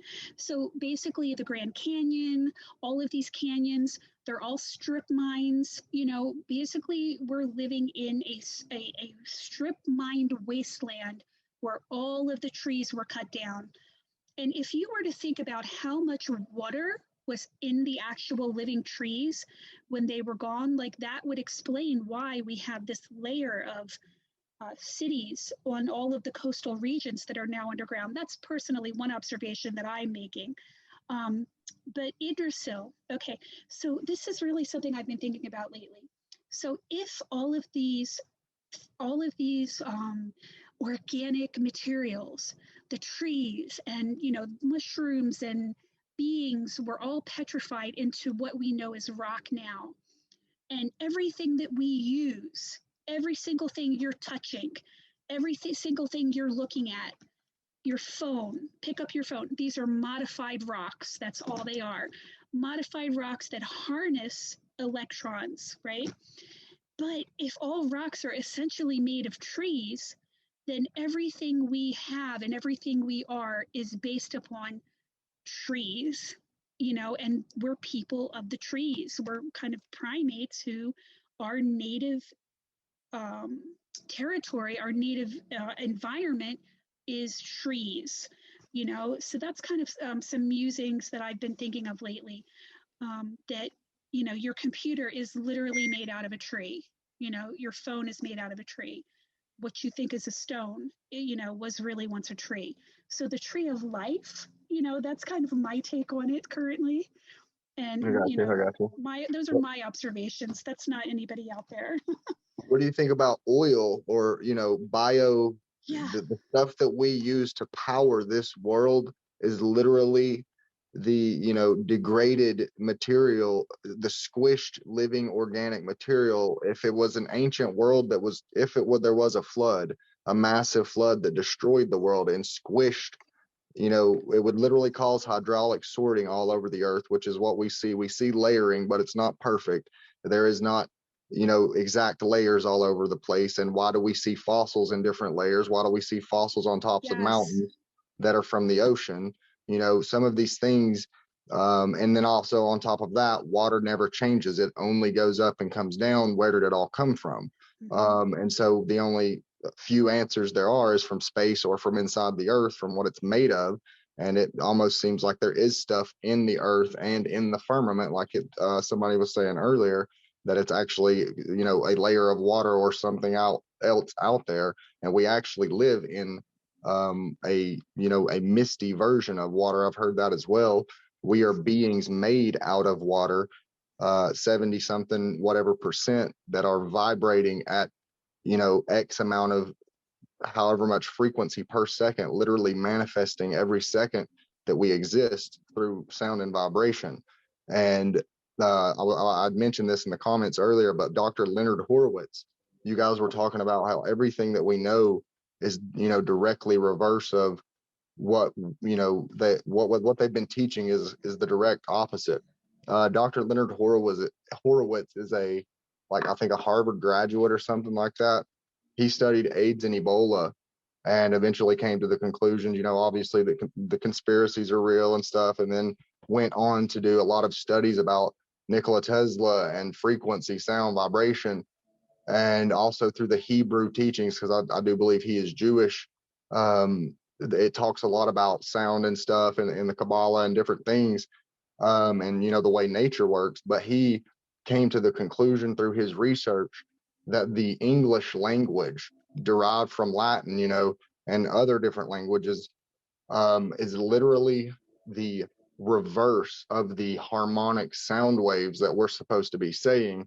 When you literally say something like "I love you," those vibrations are the reverse of what they should produce to the individual you're trying to send them to. And so I don't know if this is true, obviously, but it was just an extremely interesting theory. So we are, if that's true, our, you know, English is the most common tongue now across the entire world. If that's true, we're literally producing negative energy just by speaking this language. But I'll leave that. It's very fascinating, all that. Yeah, I don't know what oil is. I'm still kind of trying to gather some evidence and, you know, figure out what it is. I don't know, but I do have heard that oil replenishes. You know, there's really no lack of it. You know, but what it is, I really don't know. You know, and yeah, I've heard about the cursive nature of the English language. Yeah, that's really something else. That reminds me of Deborah Tavares's work with her ideas that there's a huge amount of water that's available, and that it's not actually limited water out in the West Coast. I think she has a website called Stop the Crime. I think one of the terms that maybe you guys were talking about is abiotic oil. You know, is the idea that there's an infinite amount of oil that's available, that's, you know, and that they're creating this idea of scarcity, which is how they can take the prices up. It's the same with water. If you check out Deborah Tavares's work, she has an amazing amount of research suggesting that they're hiding an enormous amount of water underneath the primary, well, not the primary, but the aquifer that's just closest to the surface. If you dig down deeper than that, you could find this enormous aquifer of all fresh water. And if they knew about that in California, there would be no drought. You know, California is drying up right now for no reason, because they're lying to us about the fact that there's an enormous amount of water that they can dig into right underneath the surface, but they're not allowed to go, you know, they're only allowed to dig a well so deep. It's the same with oil. They're lying to us about everything, about oil, about water. Where you see government regulation, there's usually some lies behind why it's there. Yeah. Yeah. But we don't need oil. Nevada, We don't need Nevada petroleum. supposedly has like a bunch of water under it that like, you know, that nobody really knows about, but I guess that, you know, maybe a few people do, but it's like, you know, like supposedly the size of an ocean and it's under Nevada, you know, but no one's ever found it, but it's there, you know. Mm-hmm. You know, I just heard I just heard a new theory I had never heard before, and maybe some of the flat earthers might have, maybe you've heard this before. It's not Tartaria, but it has to do with flat earth. Can I bring it up? Would that be all right? Absolutely, please. Okay, so I just heard this theory that the moon is but a reflection of the plane that we're living on, and where our realm, you know, our continent, our space is just a small portion of it. And it's, you know, I saw where they outlined our area, but the entire thing, that's one of what the moon is supposed to be, nothing but a reflection. Has anybody heard that? Absolutely. Definitely. John Levi initially Mhm. kind of popularized it in the flat earth community with the video he put out. And if you were to cross-reference and dig into his references, there's a website with a pretty extensive back catalog of videos, which I went to out of curiosity. And I dug into it for a bit, but I found it to be a little bit wild for even me to get my thoughts around. So I kind of dug into it for a bit and then sidestepped it because I'm just to me it seems like pretty and broad speculation. And I just couldn't, I don't know, it's a wild one, but yes, very familiar with it. I think it's at this point it's in a speculative state of development. Gotcha. Okay, thanks. I could hardly find anything on it. Yeah, go to John Levi, which if you haven't got into him yet, he's one of the, you know, the top 5 Tartarian researchers putting out, and he has a video called Crater Earth that he came out about 3 or 4, maybe 4 or 5 months ago. And in that link, I can't remember the video or the YouTube channel, but he links the person who actually he was inspired by, and you could go, you know, take in like maybe about 7 or 8 of these videos where he's talking about that idea at length. But the video production is kind of clumsy. It's a little awkward. The narrative is a little, you know, choppy. It's interesting, you know, and I, generally speaking, am curious about it, but I just don't know if there's enough real information. I think it's just one particular lone wolf that's, you know, unraveled that one, but it hasn't turned into a full-blown movement about in any stretch of the imagination. Okay, awesome. Thank you. To touch back on water and to go back to Tartaria, you see all these fountains everywhere and built into their architecture. And John Levi talks about this. Max actually just put a recent video about how the water pressure itself could have been their power source. Their electrical power source was the water. Very fascinating. That is, because if you look, I don't know if you guys have seen about the pyramid or whatever, the Great Pyramid being built on top of an aquifer, and supposedly, you know, the outer layer of that pyramid is a certain type of stone that is an insulator, and the interior is lined with a certain type that is a conductor. And if the capstone were made of gold or some precious metal, could literally have been a gigantic Tesla tower from back in the day that gave off an electromagnetic signal, giving them power, which is why you see in a lot of the hieroglyphs them carrying around light sources, and they actually show a vortex shape in them, which mimics, you know, the sacred geometry and also vortex mathematics, which is you know, shows how nature operates, how energy operates. And so I just think that's that goes along with that as well. Like, definitely that the ancient world could have been powered through water pressure or some form that is, you know, already pre-existent, and you don't have to work for it. Some of it. I'll one up you on that. I'll one up you on that. There's actually a researcher who calls his research the Pharaoh's pump, and it's the Great Pyramid, and he shows a model of a type of pump, and the chambers of the pyramid are identical to the pump mechanism. Okay, that could definitely go along with it. There's a really cool term called antiquitech when it comes to these ideas, and whether it's based in water or electromagnetism or toroidal energy fields or extracting energy from the ether in whatever context. I think what we're looking at, one of the fun things about Tartaria is to look at what appears to be some technology that we've lost in this modern era.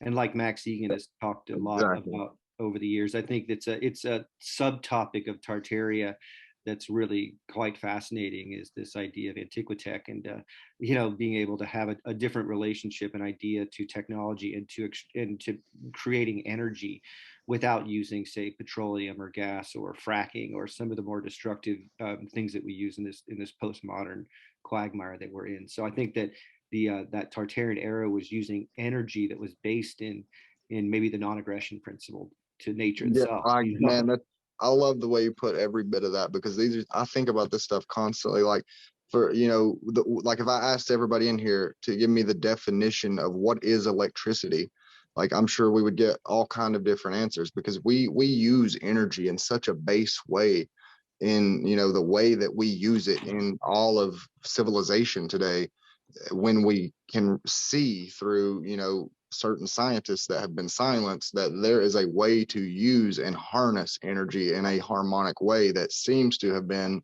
definitely lost and either hidden throughout the ages and is now re-emerging through slow technology release or whatever you want to call it. But it's definitely seems something used to exist that was lost from the mind of man.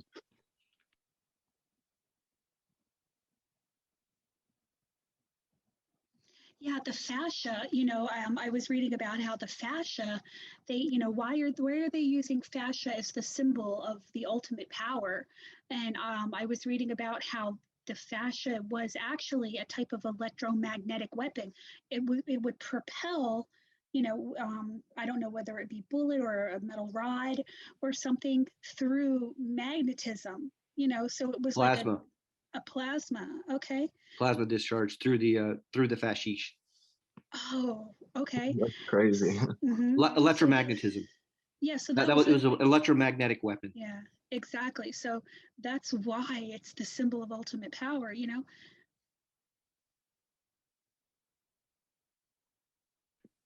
And again, that's what they're occulting or hiding from us, is the fact that they've harnessed an etheric energy, but they're using it aggressively. They're not practicing natural law. And I think that if that's how they were able to use that technology against them and pervert it and make it into something evil or dark or diabolical. And think about that. Do you think natural law reacts to those kind of beings acting in those ways? Do you think I think natural law is neutral. Right, but is there a response to it?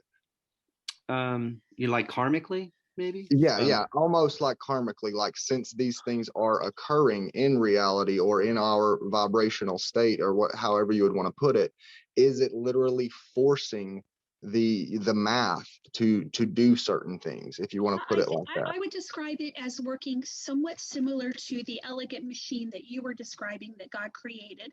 So when you're working with the generative principles, in the manner that the universe was created out of goodness with generative harmony, then when you work with those principles, then things go your way.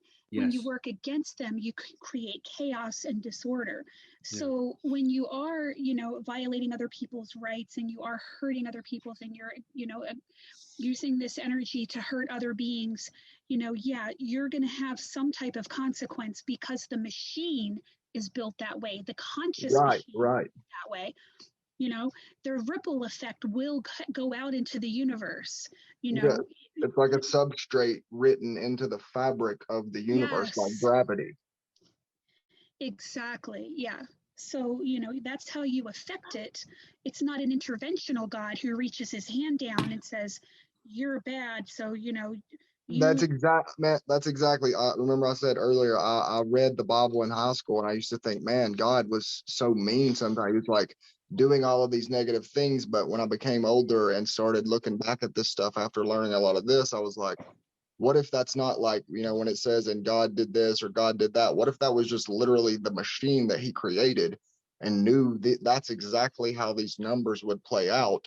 And these are the choices that have happened. And that's what this is talking about when it says, and God did this or God did that. And I'm not talking about when he literally told the Israelites to go and, slaughter nations and stuff, because I know that's a whole nother series, but I'm talking about those kind of things. So the universe itself, the self-generating machine is deterministic, but the free will actions will, be the consequences will be played out within that machine based upon people's free will actions.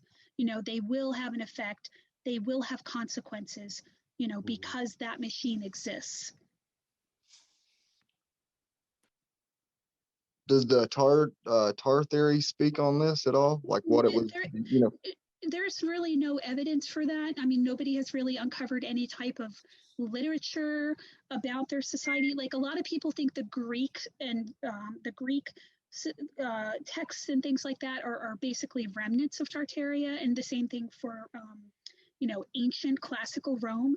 They believe that these societies are what kind of what the remnants of what's left over, but there's no direct evidence that any of it is specifically a Tartarian type of philosophy or ideology. It doesn't exist so far that anybody knows. What I find the connection between these is the sacred geometrical aspect of all the architecture that's in different nation states, and how old it looks. You see in DC, Philly, and Berlin, and all over the place, and even in Rome. A lot of it's been destroyed too.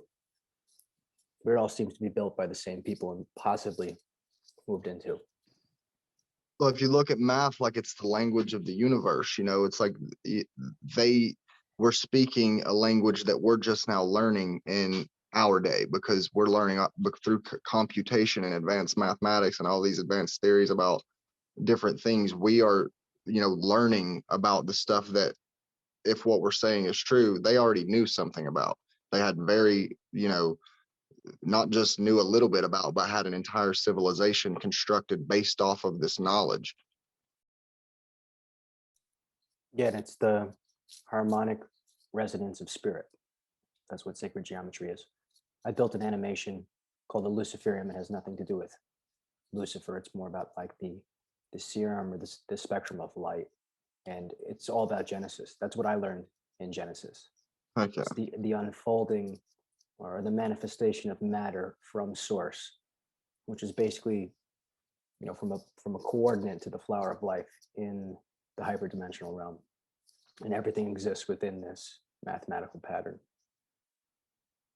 Which is what all these architectures. Do you think it's interesting that we can only see the Roy G. Biv color spectrum, and that we know that there are, it's a much broader spectrum than that, and that what they tell us, we only use a certain percentage of our mind, and if we do believe we're devolving, that would mean when we were less devolved, we used more of our mind. So I've thought this before, because I heard it through some conspiracy theorist or whatever, but he said that part of what this new world order system they're trying to push is to push the world back into the pre-state like it was before the flood, and to have like an activation of some kind of electromagnetic energy or whatever. But the reason why we can only see certain colors is because of some kind of shift or something that happened a long time ago that literally warped our version of reality, because the color spectrum was changed.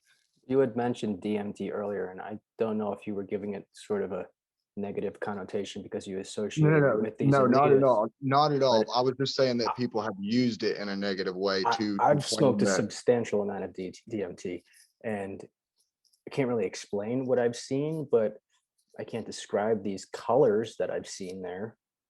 It was way beyond what I can see in a sober state of mind. I've never achieved those states on LSD or mushrooms or psilocybin or mescaline or anything like that. And DMT, I would say, potentially broaden that spectrum of seeing beyond RBG. Oh, I think I've done the same DMT, bro, from years ago. And there's also astral projection that you can gaze upon the higher dimensions and literally travel and fly through them. So, to astral projection, which I'm, earlier in my life was a huge, practitioner of, but I've lost the skills over the years. But yeah. What would you speak on or say that would say about the state of living beings, that because from an evolutionary point of view, they try to say like your mind or your brain is what you are, or it's chemicals, your consciousness is only generated through these things or whatever. But through if remote viewing is indeed real, or not real, but obviously possible, and not just some pseudoscience like they try to make it sound, but it's actually an advanced science from the ancient world. What does that say about the state of what a living being like mankind, or even anything with quote unquote a soul or an electrical heartbeat, that your heart pushes it says through? that we're a combination of matter and spirit. Right, exactly. I We're agree part with of that. two worlds now, and also the remote viewing. The government knows that this is real. Like there's a lot of documentation and a lot of Project Stargate. There's another one, I have to think of it. They've done so much research. The Men Who Stare at Goats, that's based upon actual research. But they can take they've taken a chamber where they can measure photons. They've put an object in that chamber, and they've had remote viewers go there, and they can literally record their photonic body entering the chamber, okay, to go look at that object, and That's crazy. it is, but that's so real, but just in the physical, just there's so much evidence already. Like if you look at Carillion photography, you can chop off a part of a plant and take a Carillion photograph of it, and the plant is still there in the photograph, or look at the work of I think it's John Trevor Constable or James Trevor Constable.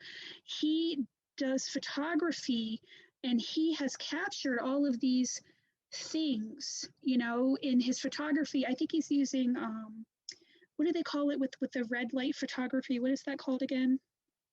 I can't think of how they call it right now. Night vision. What do they call night vision photography? Infrared, maybe. Infrared. They, infrared photography, and he's captured some like amazing things. It's kind of like that H.P. Lovecraft story, where there's all of these things just floating around in the air all around you, and there's so much more to this realm than we could even dream of, and that we can't see with our visual spectrum. Did you ever heard when the military created that infrared technology and they gave it to pilots at first? I guess it was too deep into the infrared, and they literally were seeing demons and entities flying around, and they very quickly had to pull back on the filter on it, so they couldn't see those demons. Well, yeah, you can actually research it, but exactly what you're talking about, Leah, and everything you said is very impressive. But on that note, you should research the fact that they actually had goggles that you could see entities and demons, and they were freaking out the pilots, and they had to quickly make the filters less denser. I think that's what James Trevor Constable was photographing. It's exactly that's what I remember hearing or researching that a little bit. So I remember that story from a while back. If you listen to Higher Side Chats with Greg Carlwood, he has a whole show on that loosely talks about that idea at times. Yeah, exactly. Trevor James Constable. Sorry, that's it. Sorry, I'm a little dyslexic. You're sounding great. Thank you. So it's just so many things out there, and when people entered altered states, like you're talking about, Pat, the veil becomes thinner, and all of the beings that we meet in that realm, why are we all meeting the same beings?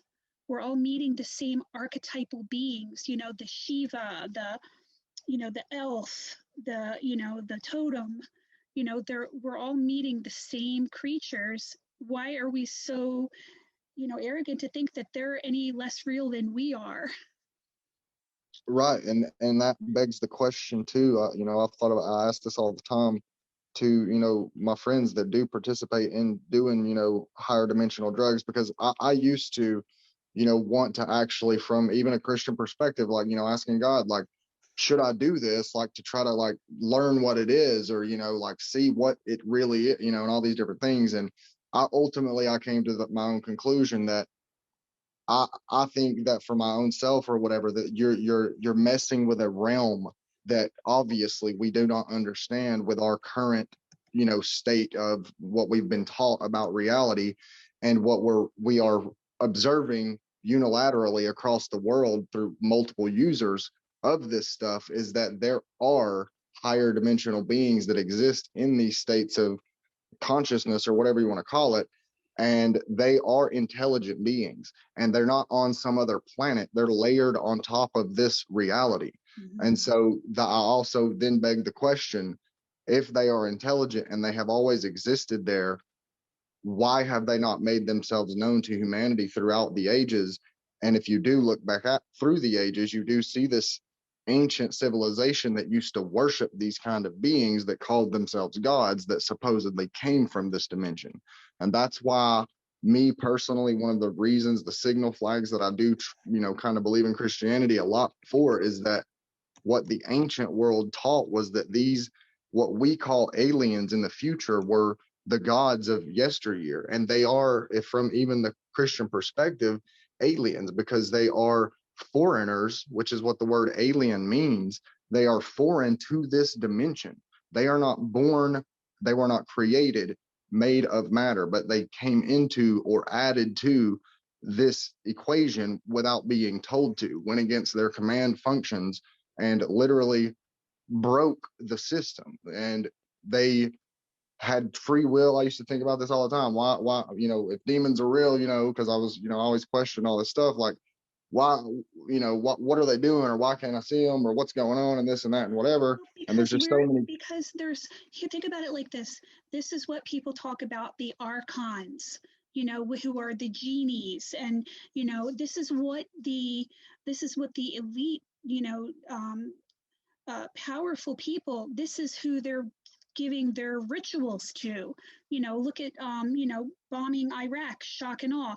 Shock and awe is a deity.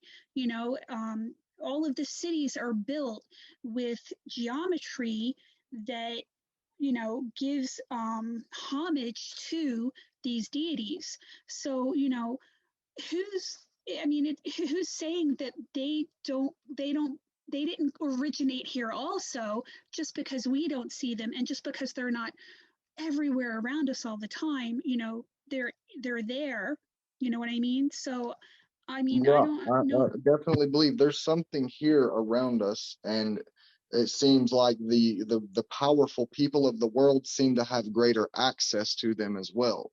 And that's also one of the signs that is telling to me through my history research and looking at stuff of, because if you do alien research, true alien research, and get into that field or whatever, and look back throughout the age, there's not been a time in mankind's past where people haven't been talking about stuff flying around in the sky, and things doing stuff, manipulating, mankind's affairs. And so the question is, or to me, and I beg to everyone, is what have they been doing this whole time, and why have they been telling us at different points when our technology catches up to their story, it changes, their history changes. Oh, now we're from here, or we're from there, and this is the true story about the ancient world.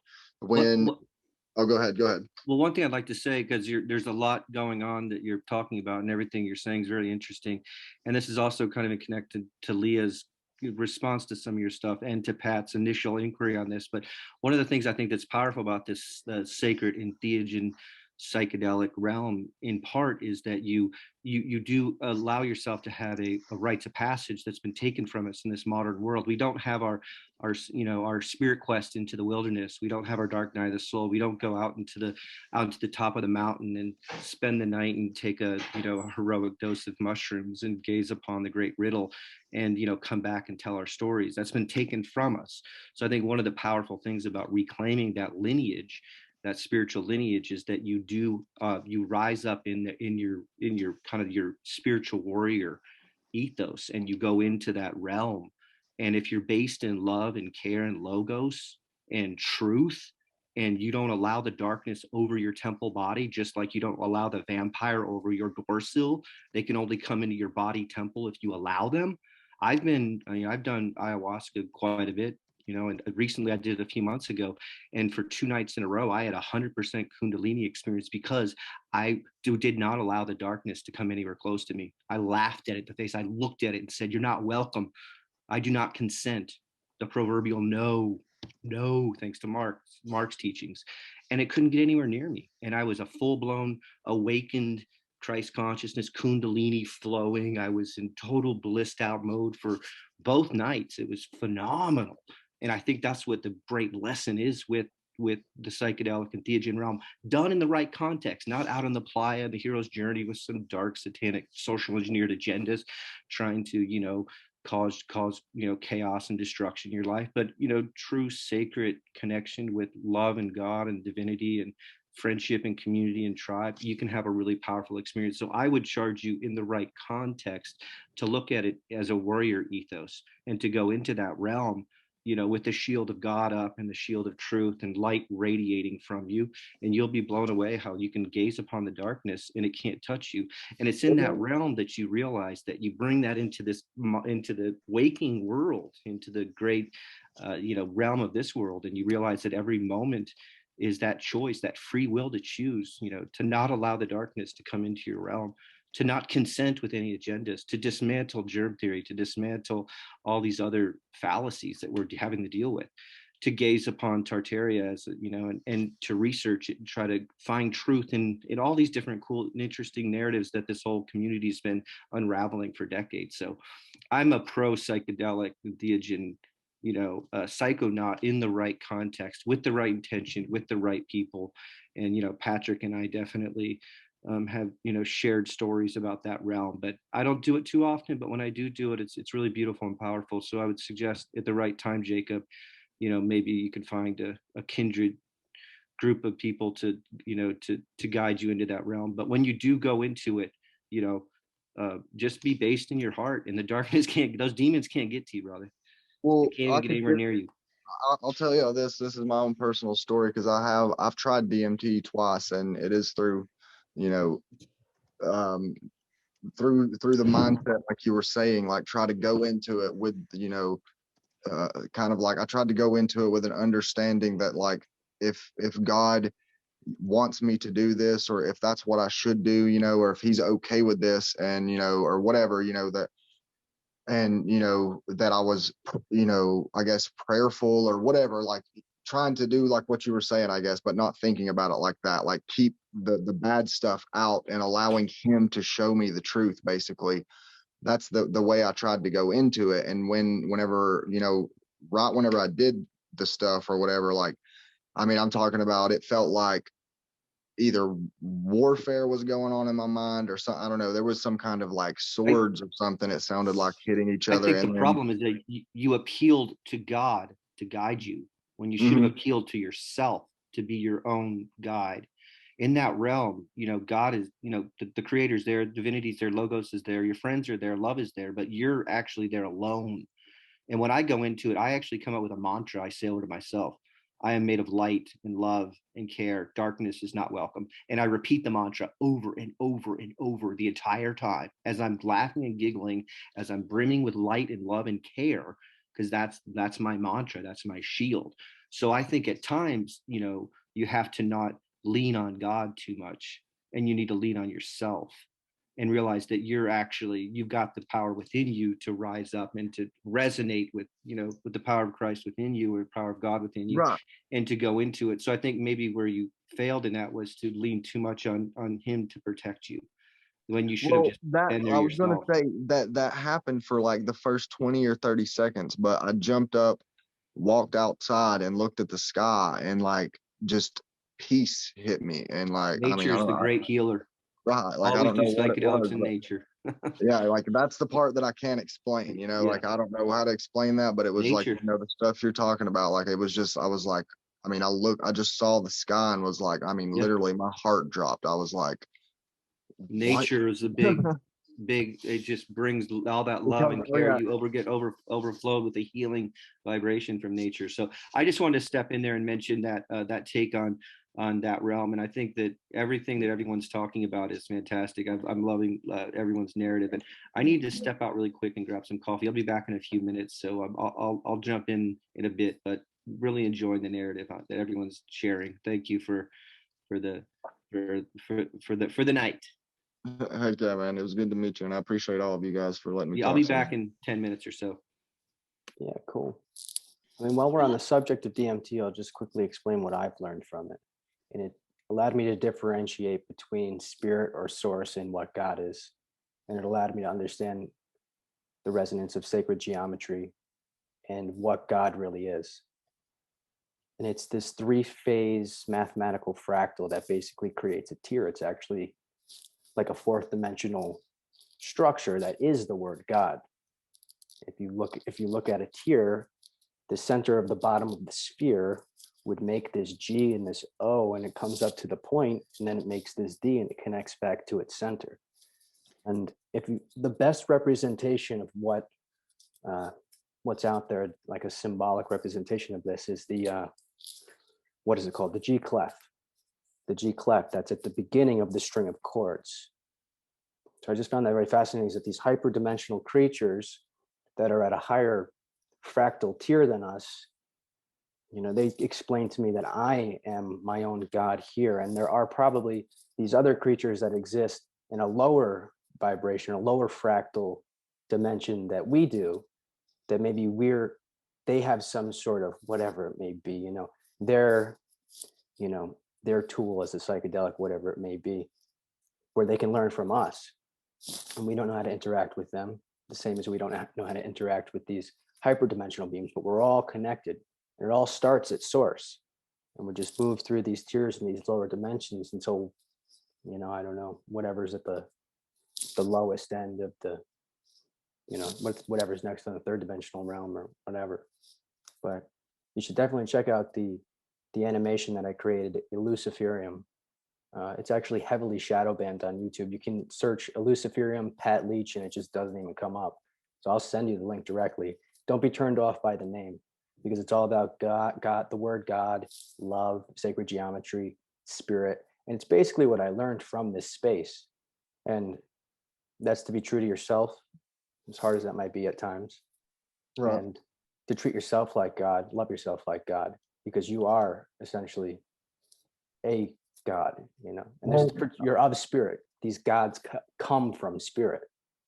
In Psalms, a quick note on that, in Psalms, the Bible says, ye have become as gods. And if you don't just take that as like a parable or, a whatever, but if you look at that like literally and scientifically, what does that mean? I've heard somebody say this, that God is like, the ocean, like water, and we are droplets. We are pieces of him, made of the same exact stuff, because he made us through himself and by himself, and everything. That's how he is a part of it all and connected to and through it all, is that he literally vibrated. Because if you think of a space where nothing existed and only a consciousness or a being of that kind of nature could exist, to create a physical being, it would have to then manifest something that it could interact with. And so I kind of think of God, when they talk about the Trinity on that kind of subject, or you said something about like three and the tiers, it kind of reminded me of that, is that he first had to create, or not imagine, but envision and see himself, because he created, according to the word, man in his image. So the image he took was the image we look like. And it was only to be able to interact with us in the space that he created here that he even has a physical body, is because he had to have something to literally interact with us, because he is made of something that, of an energy level or whatever you would want to call it, that is so pure or of a different nature that it would literally, in our current state, out of the harmonic state of the, the quote unquote Garden of Eden, that would literally cause destruction to us, or would destroy us, because it's pure energy or pure light, the true light. And throughout the ages, we've lost the truth about it through whatever means and this and that, and now we're all coming back to these different things. And I think that that Christ, when he came, or even the idea of Christ, is that we, as these light beings, these creatures that have a way higher meaning than just we evolved from nothing and we're basically lucky that we're here, but we are actually divine beings, like you're saying, that have light and spirit, and we are literally made in the image just like God, and have all of the qualities that he has and possessed, and have been told that we are nothing and worthless, and that realizing, because like through DMT and stuff and watching other people and listening to their testimonies, that's what I feel like that kind of is what we're seeing, is that this other world shows us that we're not just some random thing, that we are higher dimensional beings too, encapsulated in a physical body, connected and constructed through the DNA from your mother and your father, that was literally the blueprint for your physical body, that adds those, the Bible also talks about, he shall visit the sins of the fathers up until 7 generations. And I was like, man, that's so unfair. When I used to read that, that's bullcrap. Like, why am I getting punished for what my great grandpa did? And it's like, it's not God up there throwing lightning bolts down at me. It's what was literally added to the DNA string from what all of our, previous ancestors have done, is in our genetic memory and also a part of us. And when your mother and father have you, I have 4 children and I'm about to have a 5th one, and so I know a lot about babies being born. My wife watches stuff, but the miracle of life, one of the cool things that I've seen in that is that when a sperm fertilizes an egg, there's a literal flash of light that happens. And so what separates every one of us as a human, or as any light being, anything that's living in this dimension, is that we are only different because of the bodies that we have. The DNA shell that was created when we were born, because even going with what the Bible says, it says that God knew us before we were born. So we existed before this state of being, if you want to say, or these are just things I've kind of thought about, but it really does show from looking at the psychedelic world and what other people have experienced, that there is something higher definitely going on.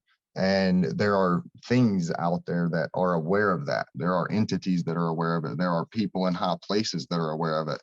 And the only reason I stopped with the DMT and trying to do that is because I was like, DMT naturally occurs in your brain, but through, calcification and all the crap that we eat and drink, it's kind of hard to, supposedly open that gateway anymore naturally.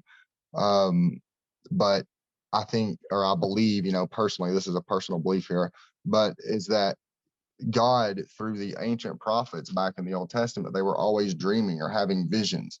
And that signals to me, or something, that it's like that's what he was doing. He was literally in perfect resonant frequency with them, showing them, like remote viewing them to the future. They weren't just having a little vision. They were literally seeing the future, or, witnessing it and describing it in terms that they only knew how to, write down or whatever.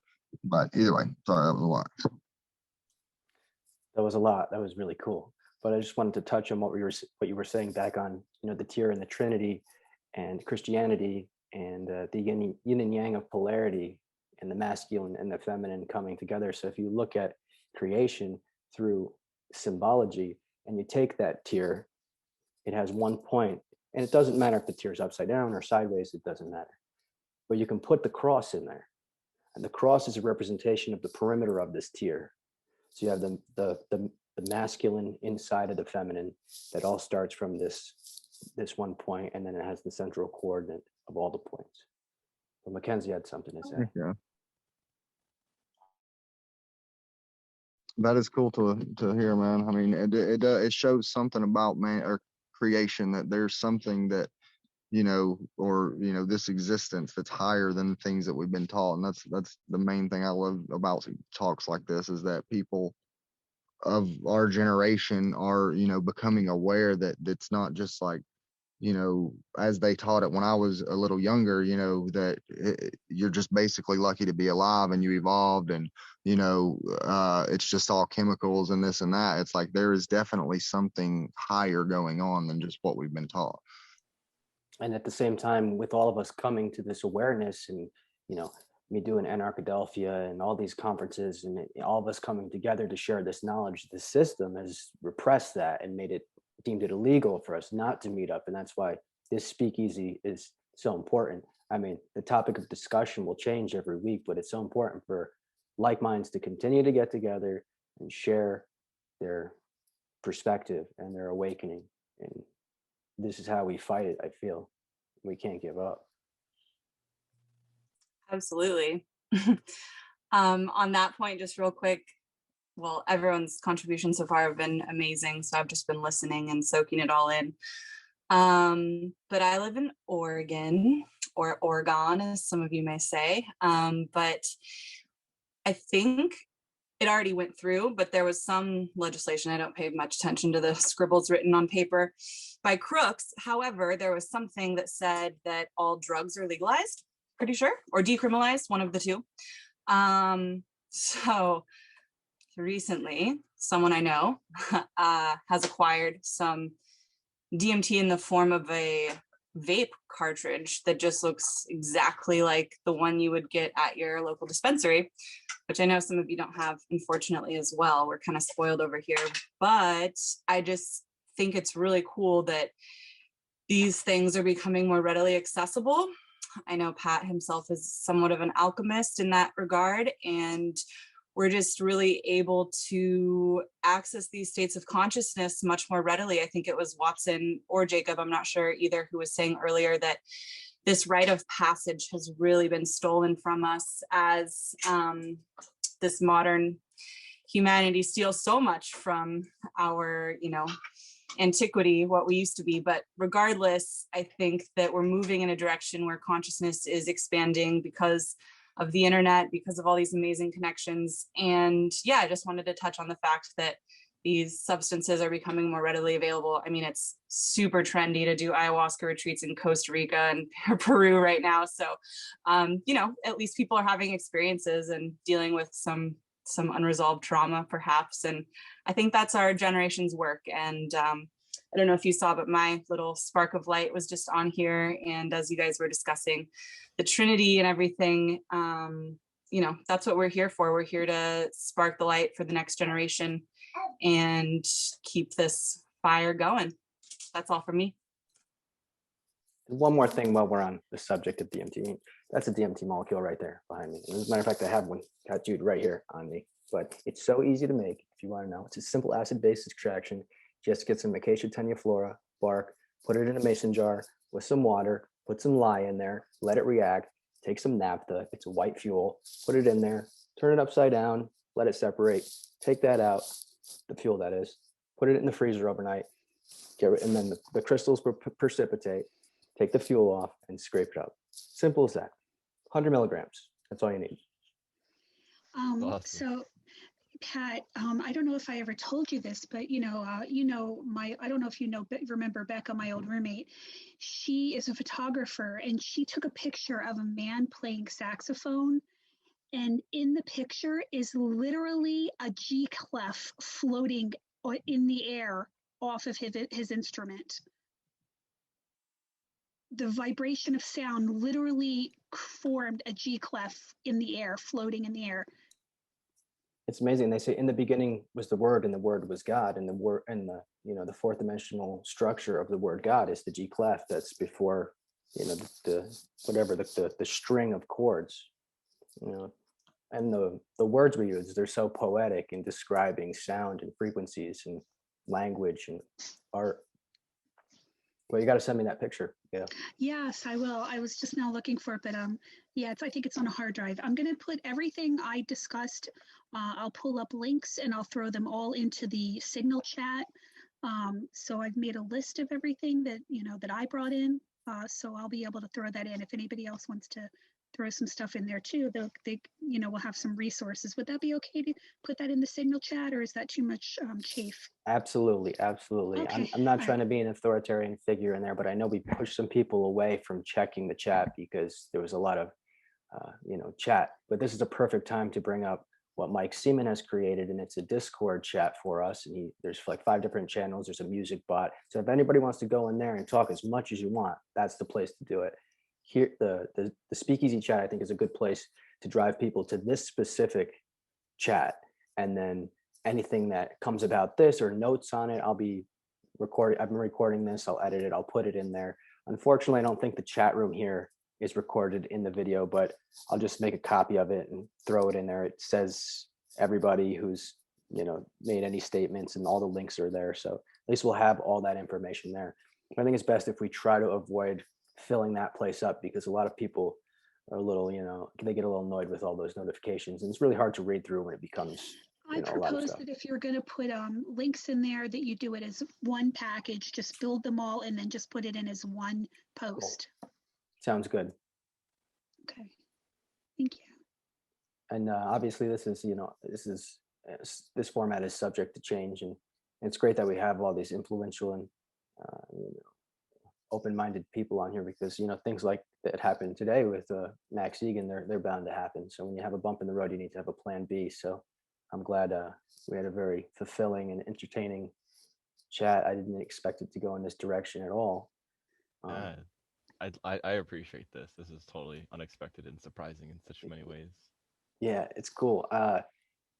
And currently, the payment plan, it only allows for 100 people to come into these chats. It could be bumped up to 300, 500, or 1,000.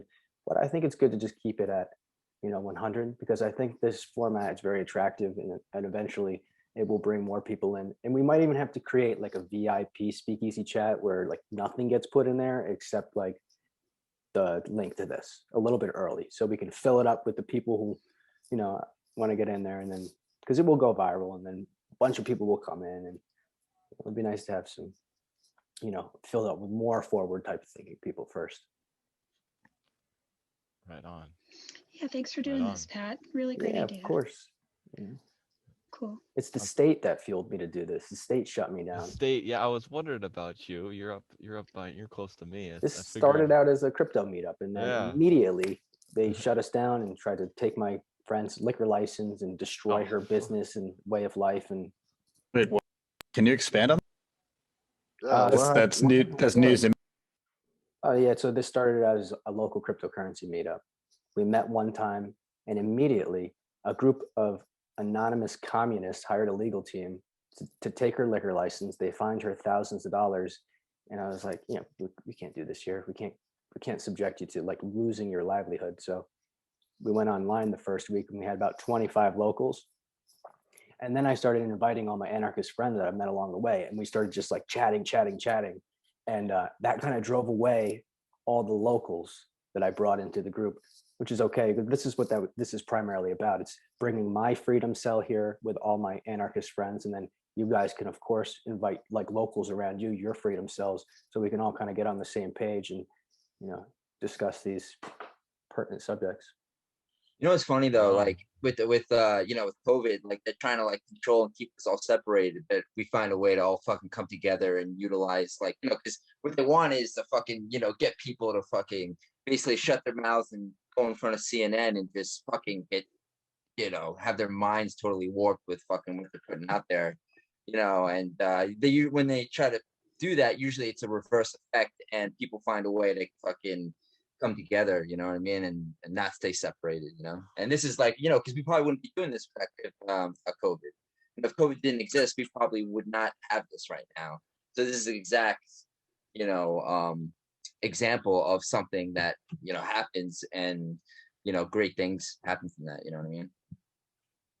Yeah, I think this is potentially the start of a new Tartarian age, a group of individuals who live their way in natural law and starting to coalesce. Build that respect that people really deserve.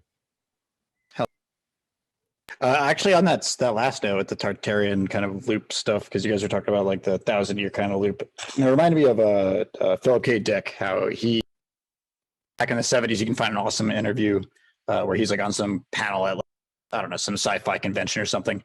And hold on, let me put on my camera. There we go.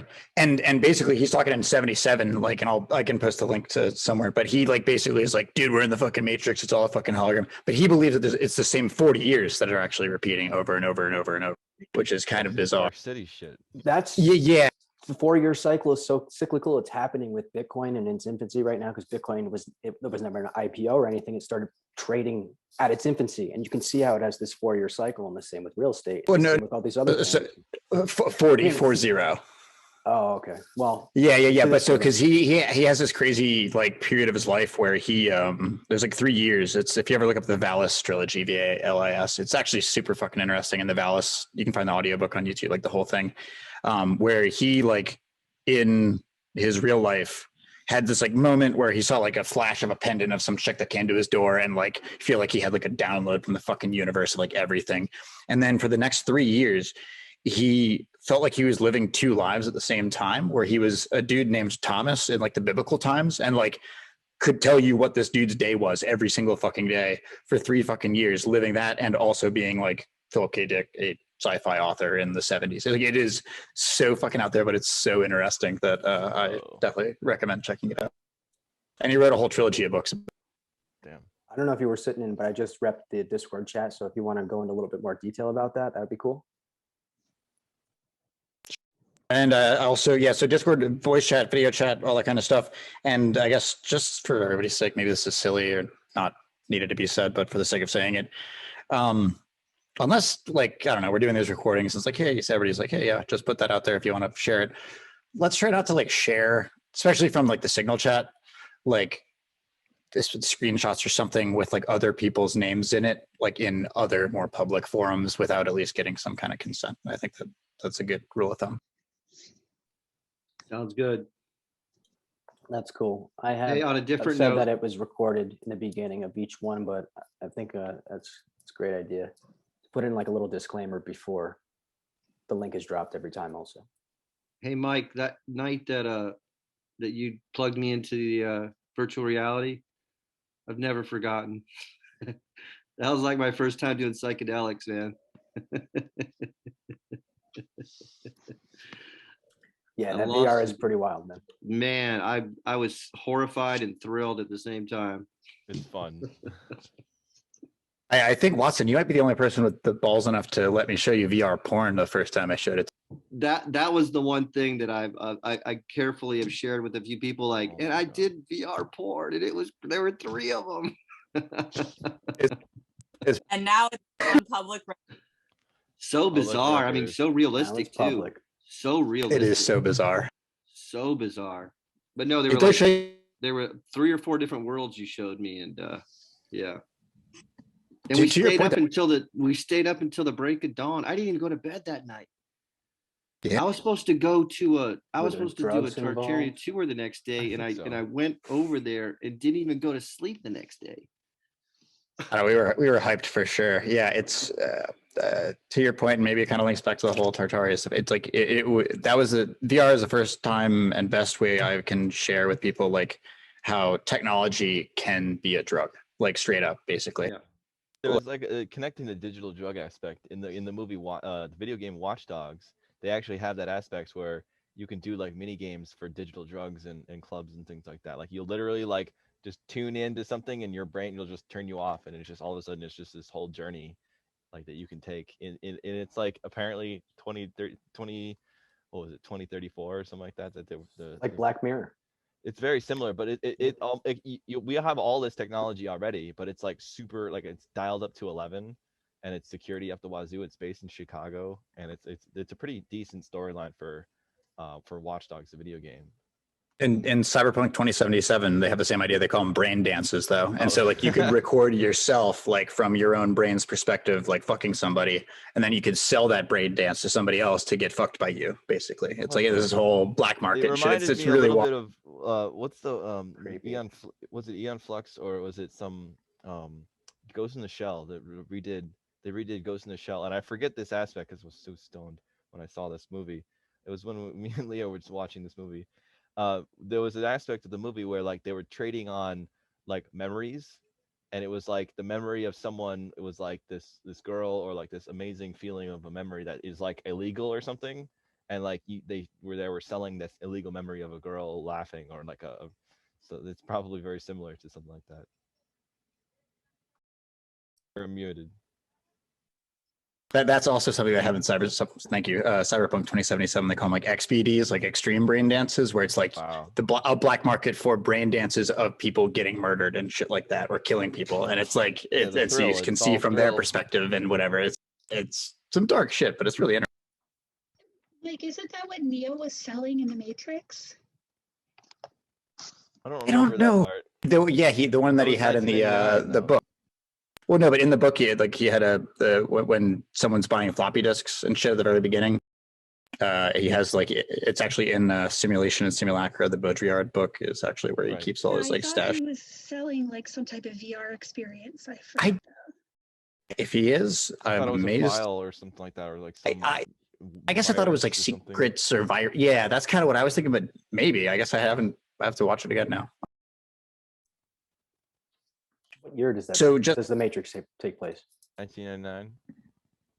It's present time. That's what they were saying. Like in the Matrix, Morpheus explains the peak of technology was 1999. Yeah, the time that they're pretending they're in and the time they're really in. The Matrix isn't the Matrix. Wait, the time that they're actually in and the time the Matrix is in are two different times. Yeah, so he said what you think it is closer to 1999, but it's actually closer to 2199. Yeah. So it's the other way. Something like that.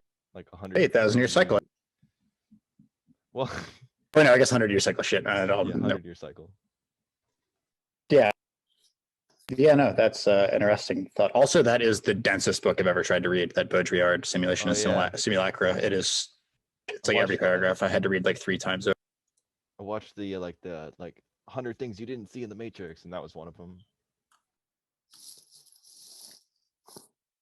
Yeah, I wanted to go back actually to this actually was pretty cool. You guys out there in Oregon are working on some really cool things. There's the guy Michael Pollings who made this book, like How to Change Your Mind, or How to Change, and it talks in the book that there are certain centers now that where you can actually go into like talk therapy for like 4 months, and then to actually go under to a psilocybin or mescaline journey in such a way for it to be so beneficial. For me, I find it very interesting to do that, even just on my own, because the world that I live in is just either not conducive or it's just not there yet for me. So I either have to go to those places and spend the time, or it's just not working. Like I've done it to the points of realizing on my own that set and setting are pretty crucial, and just by the fact of my own set in myself, it really will influence the situation as well as what we're journeying on. The thing that really brings up is that availability is great, but I feel like the set and setting needs to be pushed a lot harder than that, because then we'll just have a bunch of, I don't know. Also the understanding of who's making it, the intentions they put into it. I mean, I suggest doing DMT alone. Do it alone. Yeah. Be in the good mindset. Having a good buddy, maybe for your first time or something that's a little more familiar. Might not hurt. Might not hurt. Get a nice comfy blanket. Get some chocolates and some fruits and stuff to eat afterwards. I totally agree, and like the way Watson would put it, like like a heroic dose. Like, make sure you have all your other shit in your life taken care of, at least for that day. It will invariably come up if there's some shit you knew you should have done that you didn't do before it. What was it? Was it Watson? Alan Watts said like, oh, just no, it was Terrence McKenna actually. He said, just don't do cannabis for a while and see how you feel, and then just take a freaking massive amount and just blow your brains out, and just you can trip on that pretty much. Yeah, that heroic dose so introspective. Reference. If you don't smoke one, then you. Oh, really? That was the heroic dose reference. Yeah, no. That's Terrence McKenna's words. Yeah, Terrence McKenna. When I say heroic dose of anything, it's always a Terrence reference. Terrence McKenna, it is. Yeah, legend. The legend. That's right. I have a funny story about taking mushrooms. I took a heroic dose one night with a friend when I was living up in Portland, and it was a night that I didn't really calculate that, didn't make sure I had everything done or tidied up. And out of nowhere, I panicked about 10 minutes before midnight when I realized my car that was parked outside was parked illegally, and I had to go move my car high as hell on mushrooms. And it was just like a few blocks, but it was so intense. I was just like tripping my ass off. And I was like, if I don't, and this place was notoriously, they would tow your car at midnight. These tow trucks would show up and just take your truck. So I ended up having to drive my van about 2 blocks, you know, tripping on mushrooms. But I did a pretty good job. Went back to the studio, and you know, so. I don't know if that's better or worse than like thinking that you're done with your trip and then be like, whoa, I'm on the highway and these cars look like cardboard cutouts, man. Yeah. Yeah, I don't suggest driving on No. psychedelics. Horrible. Pat and I, we started music with our fire with music when we were tripping on mushrooms one night. It was in the fucking woods, man. We were just two we were playing guitars, music, we're tripping balls, and we were like just playing and the fire had just 2-chord died progression. out. It was like a G like and an E. Awesome, I heard on And we were just playing music together, and we like reached the apex of the song. And as we were reaching the apex of like the song, we could see the fire just building, and then it just fucking lit. And then a huge plane flew over top, like a military plane. A C-130 flew over us. We're so like, low. We're like, whoa, psychedelics are powerful. Had some experiences, man. That's crazy. Well, you guys want to wrap it up? And we'll. Yeah, it's good with me, man. I got a bunch of little stuff to do. Cool. Well, I would love to invite everybody over to the Discord if you do want to continue chatting. Voice, video, text, whatever. There's plenty of bullshit to be had there, and I've already put a bunch of resources. I got it. Hey, can I show you guys my artwork real quick? Yeah. Check it out. Where we are here. See Very this cool. piece? And this is this one's hard to describe here, but if you could look really close, it actually says Serpent Seam. It says Sacrament of Sage, super cryptic and occulted. But anyway, this one I did yesterday, this one today, and now I got to work on this other piece right now. So I got to jump back onto some drawings. Fantastic. Yeah. Oh, look, Adam's got some of your work there. Oh, cool. Yeah, that's that. I got some of your work too. That's the Antiquitarian Can you guys see that? Yeah. Oh, God damn. Got the whole thing still. Oh, Yeah, cool, that's man. some That's Watsun. Got the art. Well, this is the new one. I got a new project called Sacrament of Sage. So anyway, Watson, I think Heater's looking to get a new tattoo some point soon, so let's sync up. yes. Oh, look at you. You got the whole collection there. I love it. This is the true family. Yeah. Now, if anybody gone wants far. tattoos, especially if you're like in that Philly area, just, you know, I'm in Georgia right now, driving back up the coast, and I always go see Patrick in the Catskills. So if you guys need me to cut over to, you know, Philly, just send me a DM or an email and I'll make it happen. But Or just stop. Just stop by. I'll let you in. Yeah, no, I just usually go with, if people contact me, I'll come see them. But if I don't hear from Noted. them, I don't, you know, so, you know, anyway. Cool. Everybody have a great night. Yeah, I love Tomorrow, 6 p.m. Eastern Standard Time. Yeah, hopefully, still showing them off. Hopefully, Max has some good service. I'm glad we, you know, all right, transitioned into this awesome chat. So, thank you so much. Yeah, thanks for coming. You contributed so much. Thank you, guys. I think this is going to grow and evolve. Hey, Leah, by the way, everything you talked about, it was awesome hearing you talk. I always love hearing you spin a yarn. So thank you. You got a lot of wisdom. Appreciate I like your Pure Heart yeah, moniker. Thanks. It's my new pen name. Yeah, like what Mike was saying, we'll tell people if they don't want their names to be on here, you change your name in the chat or something, but whatever. When I did ayahuasca, this guy was calling me Heart Glow. That was my ayahuasca trail name, was Heart Glow. Awesome. So similar to yours. Cool. All right, everybody, I'm ending the meeting. Have a great night. Thanks. Hop over to Discord if you want to continue to chat. Take great care. See you tomorrow. Peace. Bye. Bye.